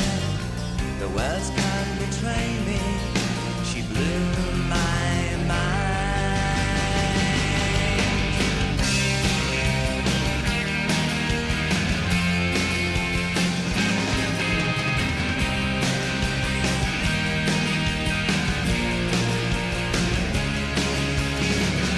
Iona, spirit within. Let's take a walk to the temple of sin. No pagan might get to run right in. Iona, come this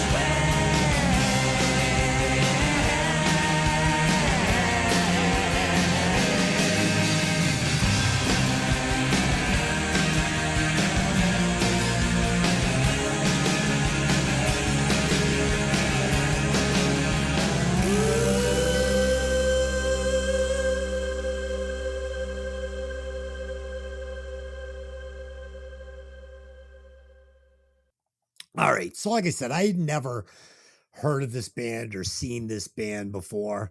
I put on the tune. I love the clean sound of this band. We get some really nice guitars that really open up the sound with their clean tones and these acoustic accents. We get some nice British sounding vocals with solid lyrics. We get some nice changes in this song with a really good chorus with really cool lyrics.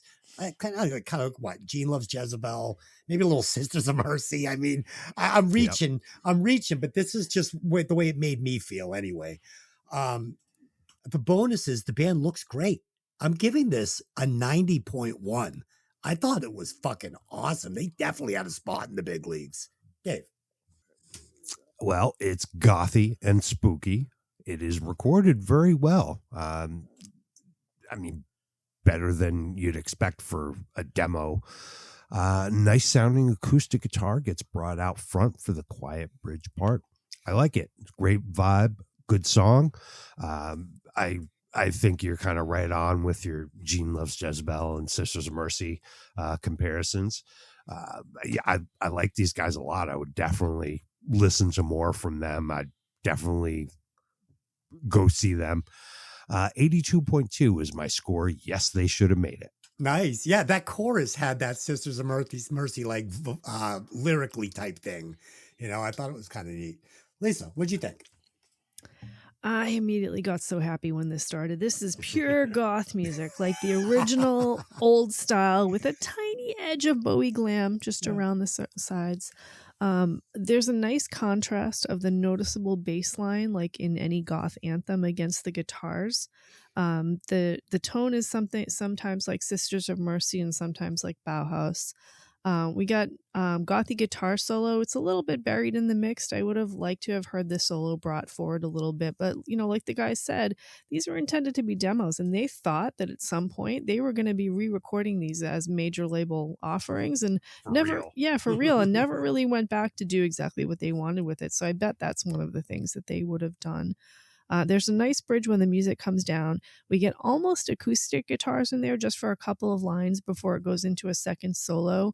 And we have the spooky ending. And here's a woo that I do like. So we got the woo ending at the end.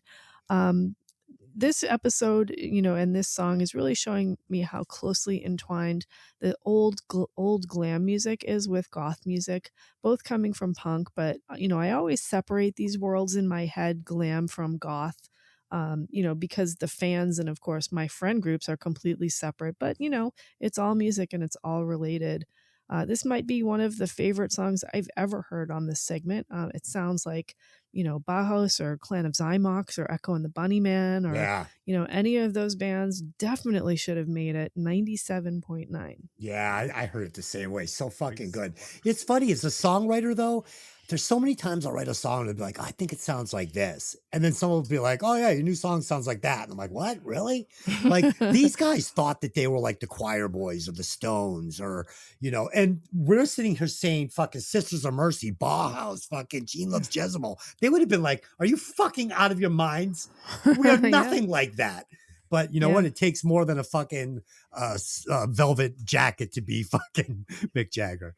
Yeah. Add up the scores. Where do these guys land? Okay, on the Violent Vinyl, Should They Have Made It chart, the Ghosts of Lovers with their song Iona come in with a big score of 90.07, putting them at number 3 on the chart, just below Tin Pan Alley's Psychotic Judgment and just above Wild Street's Easy Does It.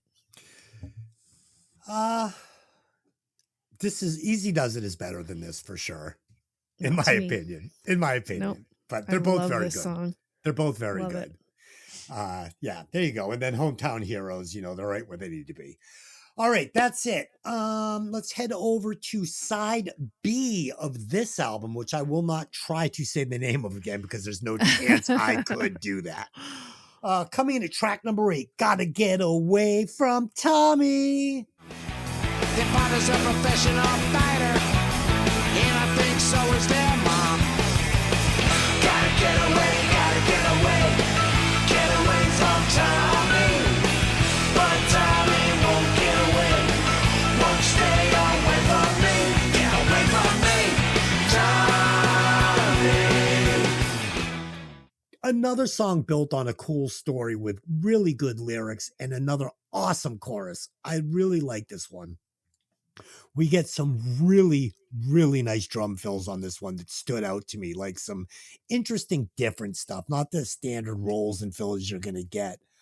And the band blasting away right on top of these beats. It sounds great to me. I really like this one. High energy song, repetitive, really easy to remember chorus that reminds me of a song from the late 90s.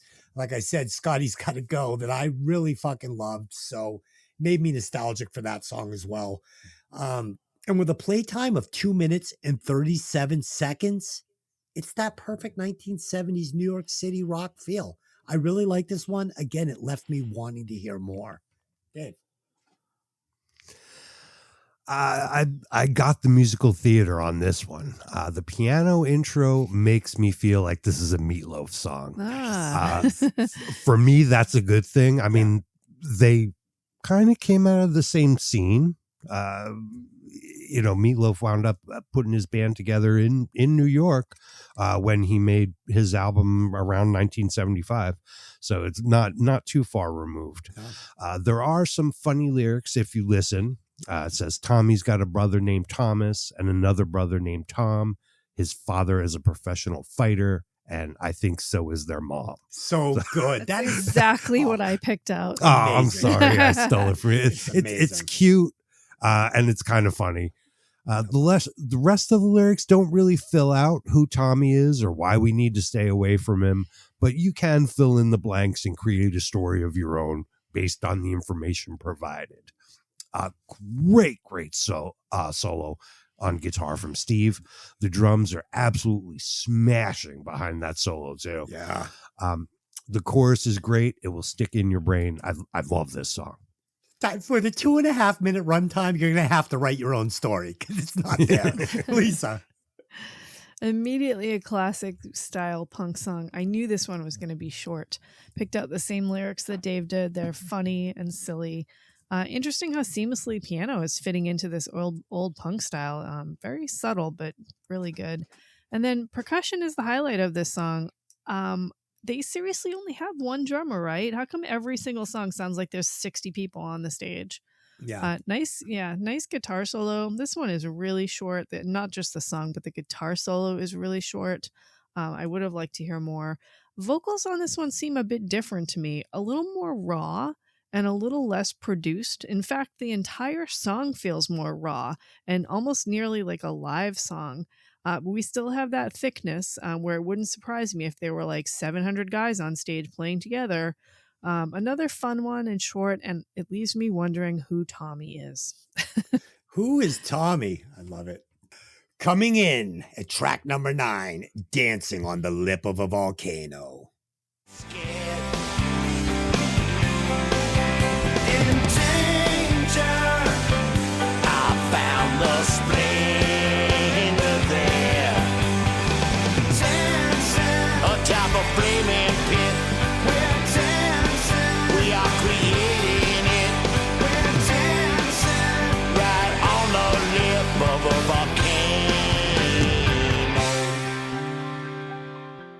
So remember I was talking about coming into this album and thinking to myself, this is just going to be a David Johannsen solo thing and I don't need to hear it.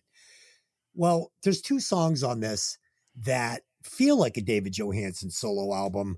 And if this is what a David Johannsen solo album was going to sound like, then I did need to hear it. It's this one and Maimed Happiness. They had the same vocal flavor.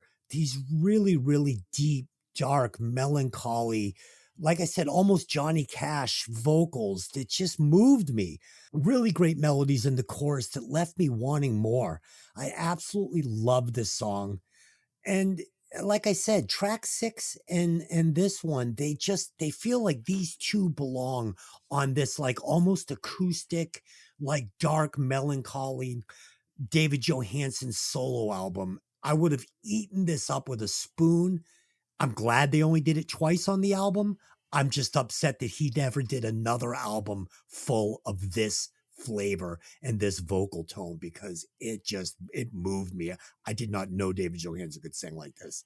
Killer. Dave. This song's a little softer. I didn't remember this one so much from before. Sill's guitar on the left plays a nice melody along with the lead vocal and echoes it again in the pre-chorus. You can really hear Michael Stipe's vocal. I'm not a fan of REM. They could have done that part, in my opinion, with the guys in the band singing it. But it's fine. I mean, they're probably buddies or something and brought him in to be a part of it. The quick breakdown after the guitar solo is very effective. David is using his $10 words again. What the fuck is a paroxysm? I don't know. I like it. But it's still a pretty good song. At least like 80 members with that backup singer, right? Yeah, just craziness. Keep going. Great song name, by the way. Very emotional opening. Sounds like an older man singing on the song. Yeah. Not Buster, but more like at the end of Johnny Cash's career is what I got, which I think you got too. Yes. Yeah. Great hook in this song, but to me the hook is We're Dancing, leaving the song title as a total afterthought. Lyrics on this song are a huge departure from most of the very strict punk layout that's been on the album so far. Nature with its true voice cries out, undissembled, be as I am, revealed in its wildest, most generous incantation. Sounds like a poem. Yeah. And in the bridge we get, in the center of action of my psyche's need for love, I want liberation and joy. In a paroxysm of intoxication, inspiration, ain't no way to be coy. That's goth. Sorry, but you know what's so weird? It kind of reminds me of something that like Jim Morrison might have written. Yeah, completely. It's very poetic. Yeah. And dark. Like Jim Morrison was very, very dark. Oh, yeah. Nice guitar solo here. Again, way too short. I hear a bit of Slash in this solo, which I thought was kind of weird. This one feels like newer punk, not like 70s punk, but like newer punk mixed with hippie music. Because like the old style of punk flows through kind of the other songs, but not this one. I like the stripped down vocals on the play out when the music drops away. Nice effect, very different than anything else on this album. This is a long song compared to the short punk format that some of the other songs were, and I don't feel like the song was too long at all. So hippie and punk, what would that be like? It would smell like patchouli and like Blue Ribbon beer or something. And cigarettes. And cigarettes. Wait, clove cigarettes because it's goth too. Oh shit, clove cigarettes. I remember those. I think I smoked them for about a half a second. I'm like, this is gross. I loved them. Coming in at track number 10, I Ain't Got Nothing. If there's a God, I ain't got nothing. After the fall, I ain't got nothing. I got no one to call. I ain't got nothing. Feeling so small. I ain't got nothing. Nothing. Nothing at all. This is not. So I love this clean rock and roll sound we get on this one with this beautiful harp and raw piano. And again, you're telling me that this is David Johannsen playing this harp. I'm so impressed. It sounds so fucking good, man. Not like a singer, spoken word artist like he is that, like, you know, played a little harp at parties and stuff. This sounds like a studio musician. It's fucking awesome. I also love the restraint they used here, and they only used it here, which is weird. No backing vocals. I mean, very few sprinkled in towards the end of the song just to take us out with the polish. But for the most part, no backing vocals here. This is all just David Johannsen singing. And there were so many spots that it called for backing vocals. If you were sticking to the formula and the roadmap of this album, I'm like, where are the backing vocals? This is where they go on this album. They did it every single song. They didn't do it here. And it really felt nice just to hear him just do him. And that's where we're getting some of this 70s feel on the vocal strictly. And I loved it. It's very raw. I thought it was very, very nice. Dave. This one feels like some of, to me, like David's solo band music. Maybe it's a kind of tribute to their bandmates who had passed, like Johnny and Jerry. You can feel the desperation in the lyrics. Oh, yeah. After the harmonica solo, the third verse rhythm drops out, and instead we get this honky-tonk sort of toy piano that hits me right in the feels. Something about it just slices right through me. Ouch. Yeah, there's also harmonica solo at the end. A lot of harmonica in this one. Could have done with just maybe a little less. One of the solos replaced with guitar or organ or saxophone. Yep. But maybe the lack of background vocals was a production decision because, you know, I ain't got nothing, so I'm all alone, blah, blah, blah. Yeah, it makes sense. You know, maybe that was an artistic choice. But yeah, I like the song a lot. Dave, I like your take. I would have taken out one of those solos too and put in a fucking, I think an organ would have been really nice there. Like a prominent organ where it really gets a little broken down and plays. Lisa. A proper harmonica opening for a ballad. We're back to the original format now, more punk, even though it's a ballad. Nice pre-chorus, solid structure. Songs feels a little bit Tom Petty to me. Great hook. Yeah, I heard that. Did you hear Tom Petty? Yep. Yeah. And they really hammer the hook into you over and over in the chorus, so you can sing along. But again, very sad and desperate lyrics. All the magic I swore that I knew just disappeared. It hasn't left a clue. No one's talking on my behalf. Here in the silence, I force a laugh. If that's not goth, I don't know what is. Love that. It's completely goth. Harmonica solo feels a little bit synthy and a little wonky. I'm not sure why. We don't really get a bridge, but we get a final verse with just it's like a upright piano echoing in the background almost. Really sad, really desperate song. Did he write this when he was trying to either like revisit the fame that he had little brief holds on, or maybe the friends from the band that he lost? I'm not really sure. It's very sad. I was completely goth. David Johannsen was like a cult of personality, though, you know, like you don't really think of him as like, oh yeah, singer of the New York Dolls. Like, sure, that's something he did. But, you know, for me, I mean, growing up in the 80s, I always saw David Johannsen as more of an actor and a personality. I mean, before, you know, I discovered rock and roll and discovered the New York Dolls and all that, but I'm pretty sure I probably saw him like on TV somewhere first, you know? So interesting. I keep looking over my shoulder because my wife is out with her girls tonight, and my cat is like hunting somewhere. And if I don't catch him, I'll be wearing that cat like a hat, like on this podcast. So, you fucker. Coming in at track number 11, Rainbow Store. Landscape was strip mine. What's left of my heart turned out to cause and stuff. She knew I was watching her, looking like the love to give all things foreign. Started getting glad that I was born. She walked right up to me, said, what's it gonna be at the Rainbow Store? She came over and So, Dave, we're going to get the nice stereo guitar we talked about earlier in this intro. And I fucking love the way this sounds, this left right thing. It always gets me. It just works, especially when you got two really, really good guitar players with two really, really good guitar sounds. That leads into this little summertime Greenwich Village story. And I don't know if this is a summertime Greenwich Village story, but that's where my mind wandered to as I listened to it, being down there. Summertime, McDougal Street, Scrap Bar, the little shops you go in and out of selling the best clothes ever. Like, that's just what this song brought me to that moment.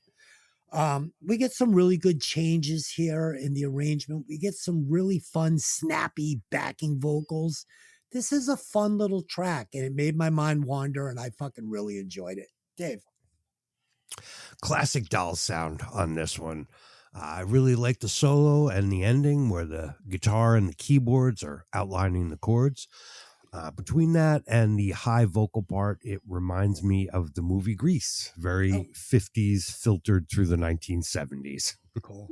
Yeah, cool take. Lisa. Yeah, back to the 50s. It has a Buster feeling to it, like rockabilly. This one is like a storytelling song. He's delivering it like he's just reading you a story. Not much melody here.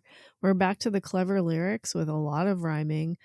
Pushed my neck against the elevator door, kissed me like I've never been kissed before, made a face so sweet and mean, I went down like a submarine. I It's fucking cute. love it. We get like a rockabilly guitar solo that's framed with tons of synth or organ or something around the outside. We get another solo-ish section in the playout, but it's completely an organ. Really sounds to me like this was meant to be a Buster solo piece and ended up on this album somehow. It's fun, it's poppy, it's catchy, but it is not for me. All right, coming in at track number 12. Give me love, turn on the light.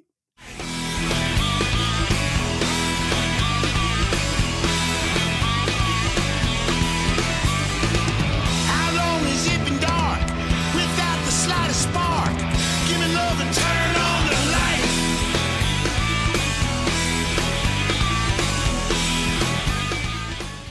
Oh, the bass and drums on this one are fucking killer. They stand out so good for me.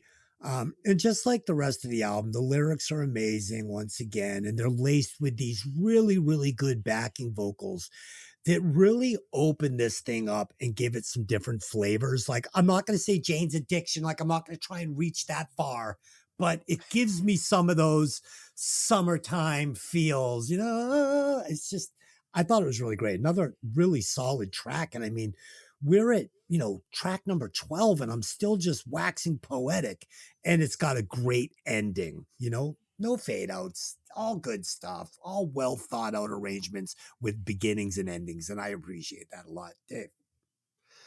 Bluesy 60s style rave up on this one. Iggy Pop is credited on guest vocals. The song is pretty simple. I didn't really remember it from before. It's all right for me. I like it fine. Everyone does well, but the drums shine especially on this one. Yes, they do. Lisa. I can almost see Guns N' Roses circa 1988 playing this song. I wanted it to be a GNR cover song, but of course we know GNR didn't do this song originally. Great guitar on this one, boosted by the harmonica. We've got licks throughout the entire song, and the percussion to the front yet again, whether the cymbal overuse or the toms in the lower pieces. There is a bridge section with some woo-woos, and I don't usually like that, but this song is so dirty and dark, it kind of needed them. For a split second, I got the Hit the Lights from Metallica when the Turn on the Lights gang vocals come in.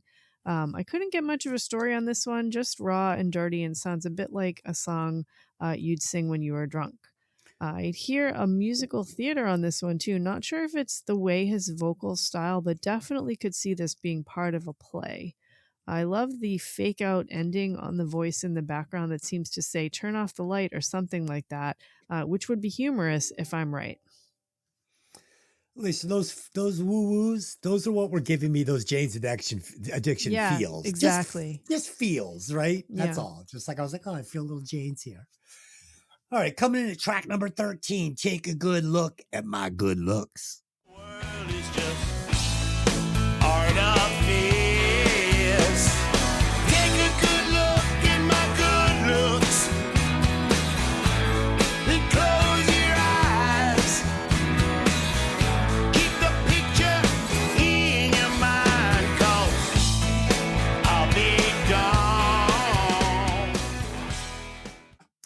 So this one has some more ambitious melodies for David, but he's totally pulling it off. Like, I think that this is probably the most melodic vocal we're going to get from David Johannsen. Like, he's going for it here. He's doing stuff that I don't normally listen to him do or hear him do, and he's totally doing it. And I'm so psyched that I got to listen to this album, because I have so much more respect for David Johannsen as an actual vocalist and not just a great front man after listening to this, because he showed me some sides to himself, like those 2 Melancholy songs and this one that I hadn't heard before. And I'm just glad I got to. Band sounds incredible here, especially the guitars. They're so perfect in every way. Creating the perfect feel and the perfect sound that you want in each section of the song. It's really built on top of these awesome guitar tracks. I love them so much. And finally, we get some perfectly placed organ in this one. I wish there was a little more organ on the whole album, because I just really love organ. Yeah, that's what she said. That's what she said. This is a great ending to this album. I really loved it. Hey, oh, Dave! I remember liking this one a lot back when this came out. Very similar to Beast of Burden from the Stones. But that's kind of why I like it. Great sound, great groove. The chorus is dynamite. 50s influence all over. The lyrics are sadder now that David is no longer with us. Take a good look at my good looks, then close your eyes, keep the picture in your mind, because I'll be gone. Great country tinged guitar solo from Steve. Bravo, sir. Very tasteful. They also sprinkle a few lines of backup vocals that is super cool. This was the right song, absolutely perfect song to end the album with. I couldn't agree more. Lisa. Yeah. This one feels like a really old school, early 80s classic rock song, almost like John Mellencamp. I could see Dave writing a song like this. Take a good look at my good looks. I wish. Yeah. Yeah, a lot of musical changes here, keys and tempos and feelings. I picked out the same lyrics that you did, obviously, because David is no longer with us. It's a goodbye song. It's a fuck you song. It's a you're going to regret this song. There's so much attitude in this. As we get deeper into the song, the hook part turns into musical theater again, with the backing vocals singing at that higher register. Yeah. I imagine like a Grease stage when all the girls are angels and beauty school dropout and they sing the little accent lines to the main vocals. But I'm also going to point something else out. As cute and poppy and fun as this melody is, this is another dark song. There's no foundation, no final resting place, only emptiness and hellish grace. It's goth. I am not crazy here. You are crazy. 100% goth. It's 100% not. There's a nice solo, but it's super short, and it almost turns like Hawaiian or something. Is it like surf music slide guitar or something like that? And when the song fades, it's still going on, like the vocals almost like, where did the story go? Like, are you fading out? Is the song over already? Like, I didn't feel like it was resolved. It was just gone. Every episode, the fucking Lisa develops this new genre of music. Tonight, it's Hawaiian surf goth. Hawaiian surf goth. Never heard it before. It sounds interesting. Oh, all right. So we did review the bonus track. It was the 14th song on some of the available copies of the album. It wasn't on the original. I was only 17. It was Lee. Only 17. And we were pressed at the gate. The song was called 17. We weren't going to add it, but they talked me into it. So we added it because I didn't want to cut a song off the original 12-song album. So I said, all right, fuck it. Let's do this one. It sucked. I cut it off. There you go. That's all you need to know. It's just a sacrificial lamb. And it doesn't suck. It's just not as good as the rest of the song. So this one's the one I cut. Spoiler alert, Sacrificial Lamb, 17. Dave. 17, this song appeared on a special limited edition version of the album. It features Bo Diddley on guitar and the classic legend, and a making of the album DVD. I don't know where every place on the internet got the lyrics for this, because they come from some other song, not this one. The song is bluesy and smoky and cool. Bo's guitar is awesome to hear on there. But then, so I like the main part of the song. And then at the end, the marching band drums and whistling, I didn't get that part. I could have done without that. I just didn't understand that. But the main part of the song I liked. Lisa.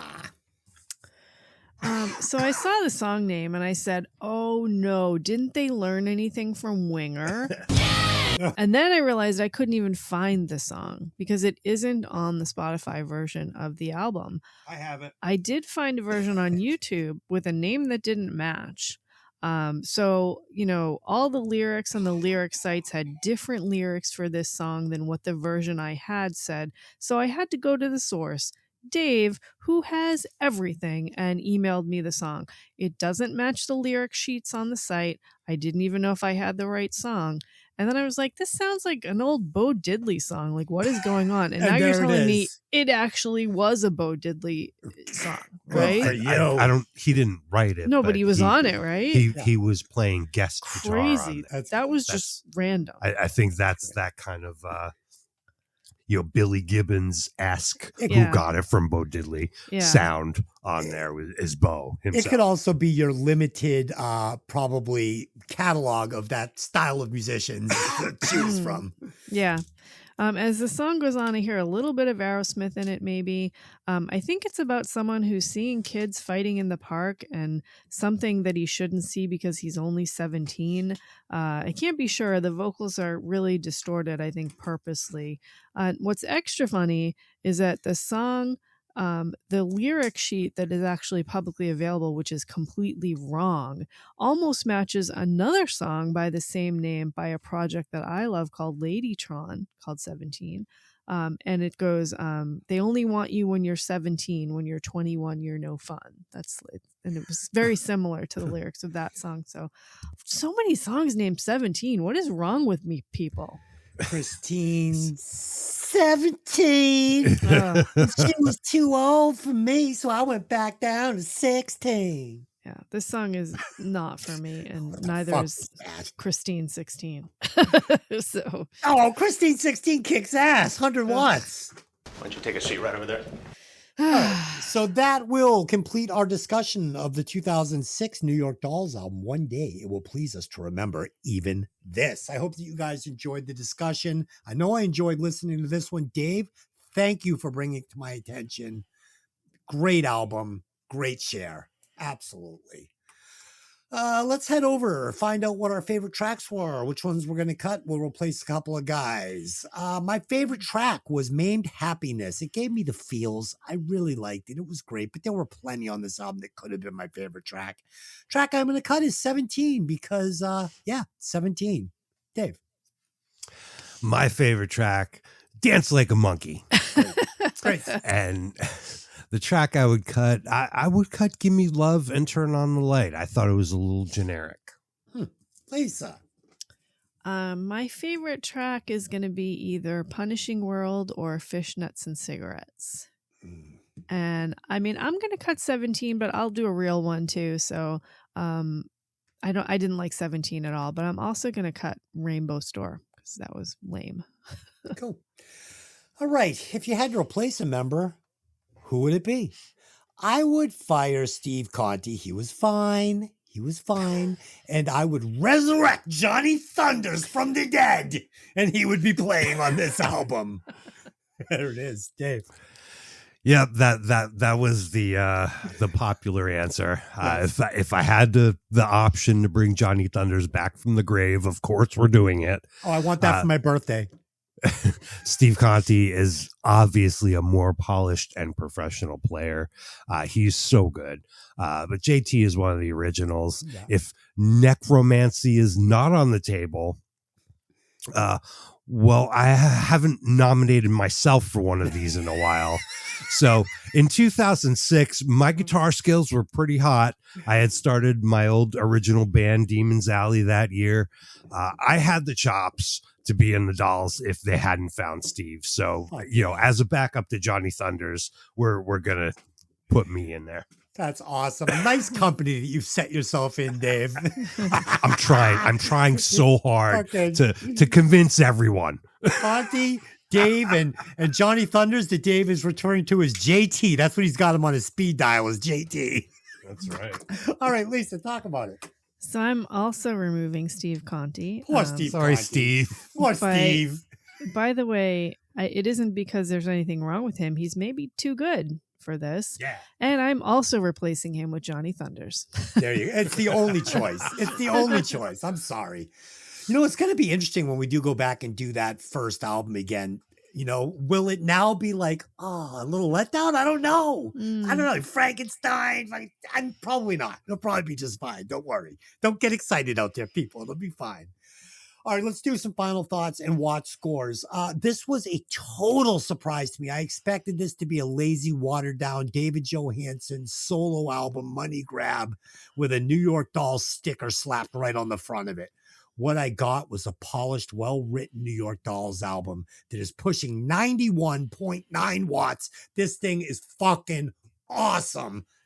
Check it out if you haven't heard it. Dave. All right. Would you listen again? Of course I listen again as soon as I purchase it. My Pandora. All right. So, yep, I would listen again. It's the Dolls. And we don't have very much material from them, so I will take it. Yes, they're older and wiser. It's more mature. They're interested in making art instead of just youthful noise. And it seemed like, we kind of mentioned this, that they were going at it for real, not just cashing in on past glory. Not one of those, on their fifth reunion or farewell tour, like you'd see from a lot of other bands. Motley Crue. We won't name them all, but the New York Dolls were punk and glam and many other things. As I said before, without them, no Twisted Sister, no Motley Crue, maybe no Degeneration, maybe no Hedwig and the Angry Inch. This reformed version is much more slick and polished than their 70s drunk and sloppy first run. Very different vibe. I can't say I like it as much as their classic material. It's different. But there is some really, really good things it offers as well. I would definitely recommend it. I will score it 73.2. Long live the New York Dolls. That's who I want to see a hologram show of. Kiss can suck it with their dumb avatars. Yeah, fuck them. They're fucking dumb dolls. Lisa. This is a goth band. Oh, I said Jesus. it, and it's true. We're putting Dave Johannsen in a cape with AI and dyed black hair. Yep. Fucking pair of plastic pants. Yep. And I think they were a little bit gothy in their original run too. And they say that the goth movement really started in the early 80s, right? But I would call the Doors goth. Right? No. I would call, absolutely. Okay. 100%. I would call Johnny Cash goth. Right. So you could make that argument. Sure. Yeah, absolutely. Maybe a little flavor. It's a little bit punk too. I mean, a movement isn't a movement until after the fact, right? There's so much history in this one. And honestly, many of the bands that we've done, even the ones we've called pioneering bands like Aerosmith and Hanoi, wouldn't have existed without this band. I saw a critic describe the new reunion from 2004 as decadent, fashionable punk, which is, I think, just about the best description I've seen of what they became here.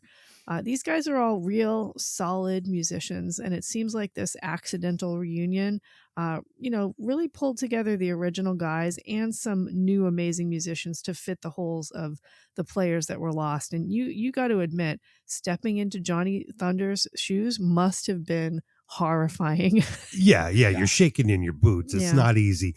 And I feel like for Steve, I'm sure he knows, like, I can't win no matter what. Mm-hmm. If I try to play like Johnny, if I try to play sloppy on purpose, people are going to rag on me about that. If I play too good, people are going to rag on me about that. So I think he just went in and tried to make the most solid music and solid performance that he could, and just put it out there. Mm-hmm. And I think he did a fantastic job. And it's especially kind of having a similar look, being a guy from New York with the spiky black hair, people are inevitably going to compare. Yeah. But he nailed it, Dave. He did exactly what he should have done. He did such a good job. Yeah. Yeah, it's hard. And I like Steve a lot. We talked about a lot of other musicians trying to step in, to the shoes, like when David Lee Roth left Van Halen, and, then you had Hagar, which didn't count. And then you had Gary Cherone, which it was like, no matter what he did in that, people weren't going to like it. It's a place that it's difficult to do. And I think Steve handled it really well. Well, that David Lee Roth album is why I didn't run out to buy this album, because it's like, I mean, is it fine? It's fine. But no, it's like, no. Yeah. Fuck that album. Okay, well, I probably won't listen to this one end to end again, although maybe some of the gothier songs I'll listen to, but I'm giving it a 74.1. Hey, what did we give that fucking stupid David Lee Roth album anyway? Do you know? Which one are you talking about? Eat 'em and Smile? Yeah, Eat 'em and Smile. Or the Van Halen reunion album. No, we did Eat 'em and Smile. Which we didn't do. We didn't? I think, didn't we do that on the old show? Yeah, the old show. You Yeah. Eat 'em and Smile. Yeah, I was just curious of what Eat 'em and Smile got. Let's see. All right, we're going to have to get out of this then. Lisa, add up those scores. Well, we got to... Dave has to do both. Dave is the mainframe. Dave is the fucking master control here at fucking Violent Vinyl Tron Central. Okay, so if we have to go back to... Here, it's right there. It's number 14. Eat 'em and Smile. Number 14 with a total score of 83.65. That's way too high. I hope I scored it low. No, that's a great album. I hope I scored it low. Did I score it low? You scored it low. What did I give you it? scored it. What did I give it?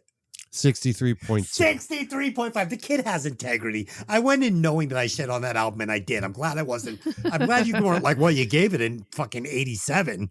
Dave gave it a 98. Yeah, because it's great. Holy shit, Dave gave it a 98. And what did he give fucking Nothing Shocking? A 37? Yeah. All right. This isn't the place for this. We're on the playground now. Stop, everybody. Okay, but this album... Okay, so on the Violent Vinyl album chart, the New York Dolls with their 2006 album, One Day It Will Please Us to Remember Even This, greatest album title ever, comes in at number 22 with a total score of 79.73, putting it just below Typo Negative's Bloody Kisses and just above London Choir Boys, A Bit of What You Fancy. I really like that. I really like that because, I mean, Black Number 9 alone makes that a better album just because they've got the one killer monster hit that this one didn't have. And this is definitely better than that Choir Boys album because it's just vocally better. It just is. I'm sorry. Okay. I have got the next pick. And I'm going to tell you what our homework assignment will be, but I'm going to discuss it with my two co-hosts quickly. So I've got a couple of ways I could go with this. I had two ideas. My first idea is this, but I don't know if you guys could play. I don't know if you guys could follow the rules that it would take to do this album. Okay? Oh, no. Yeah, so we all know that what band crushed hair metal for us, right? What was it? It was Nirvana's Nevermind. That was the album that fucking... So, of course, we were all butthurt right out of the gate. I hate this band. This band sucks. I hate this album. I hate this band. Could we review this album as if that never happened? As if we were just 3 people and someone's like, hey, you got to fucking hear this band. I've got this album. You've never heard it. Could we honestly review this album and say, this is a fucking 90-watt album. It's 100, amazing, without bringing in our past history with it? Is this something you guys think you could do? I can do it because I can tell you this. I am a huge fan of the poetry in the lyrics on Nirvana albums. Like, huge fan. The lyrics are mind-blowingly perfect. So I know that I can find something in there that I like. I don't like the musical style of grunge, though, in general. The lack of, like, I don't know, razzle dazzle, I guess. The dullness, but without bringing your preconceptions of that style of music, like just saying, like, I'm not saying this is a grunge album, nothing. I'm just saying, hey, I got this album, you got to listen to it. You've never heard it before. I can do that. Dave, could you do it? I could give it a try. Because I suspect this could be a high 90s album. And I've never dug into this album. I know what everybody knows. It's not an album that I've sat down and just really absorbed fully. I've heard the whole album, yes, every song, but I've never sat down and said, hey, this didn't destroy fucking my childhood. Is it great? So that's the first choice. Either we find out what 3 metalheads really think of Nevermind, taking out all preconceptions, or we're going to do Motley Crue's Girls, Girls, Girls. I leave it up. That's a hard pick. I want to do both. I don't know if this would be fun for the listeners, though, to hear us 3 metalheads that have this preconception of hating this band and then listening to it and trying to say, hey, you know what? Maybe this is a fucking great. Maybe this is the Appetite of Destruction for the kids that grew up on this. Maybe it is that good. Maybe we'll figure out why it was able to destroy everything else. I think we need to do this. I think it's an important album. I think we need to do this, but everybody has to follow the rules. And that goes for the listeners too. That goes for all the listeners too. You got to follow the rules. I don't want to hear anything about a hair metal band during this episode. Okay? Can't do it. It's got to be fucking just sterile, fucking going in sterile. Okay? All right, that's what we're going to do. It's going to be Nirvana's Nevermind. Is this a fucking 100-watt album? Did the kids have it right, or will we fucking get off the lawn? I hate your music. Turn it down. Who knows? Oh, just wait for the album facts on this one, man. This is going to be a messy day of horrible bell tones and more. Yeah, depressing endings and maybe a murder mystery. Yeah, I can tell you what, too. A lot of hooks, a lot of big choruses. 3 great musicians. Who knows what we have to offer? Might be great, might be a train wreck. I don't know. Tune in and find out. And for the Should They Have Made It segment, we're going to be doing the Peppermint Creeps with their song Life. And, I picked Life. I was going to do My Girlfriend is a Lesbian. I Almost Married My Girlfriend the Lesbian. I love that song. I love so many of their songs. But I was scrolling through YouTube and a guy had done a Tracy Michaels tribute video, which was just a bunch of still shots of Tracy playing live and photo sessions and just a bunch of stuff. And he had done it over this, this song Life by the Peppermint Creeps because he was in the Peppermint Creeps. And I really liked it. I really liked it. So is it their best song? I don't know. Maybe, maybe not, but they do have a video for it. So you can check out the band and you can check out the song as well. So that's what we're doing. Peppermint Creeps Life. And on Hey, Did You Ever See That Movie? We will be continuing our Friday the 13th retrospective by doing Friday the 13th part 3. He's going to get his fucking hockey mask finally. I've never seen it. I've never seen a second of this franchise. I'm enjoying it very much. And obviously you guys are too, because it's getting fucking enormous numbers. So tune in for that. And until next time, take those albums out of the sleeve and let the music breathe. See you next time, guys.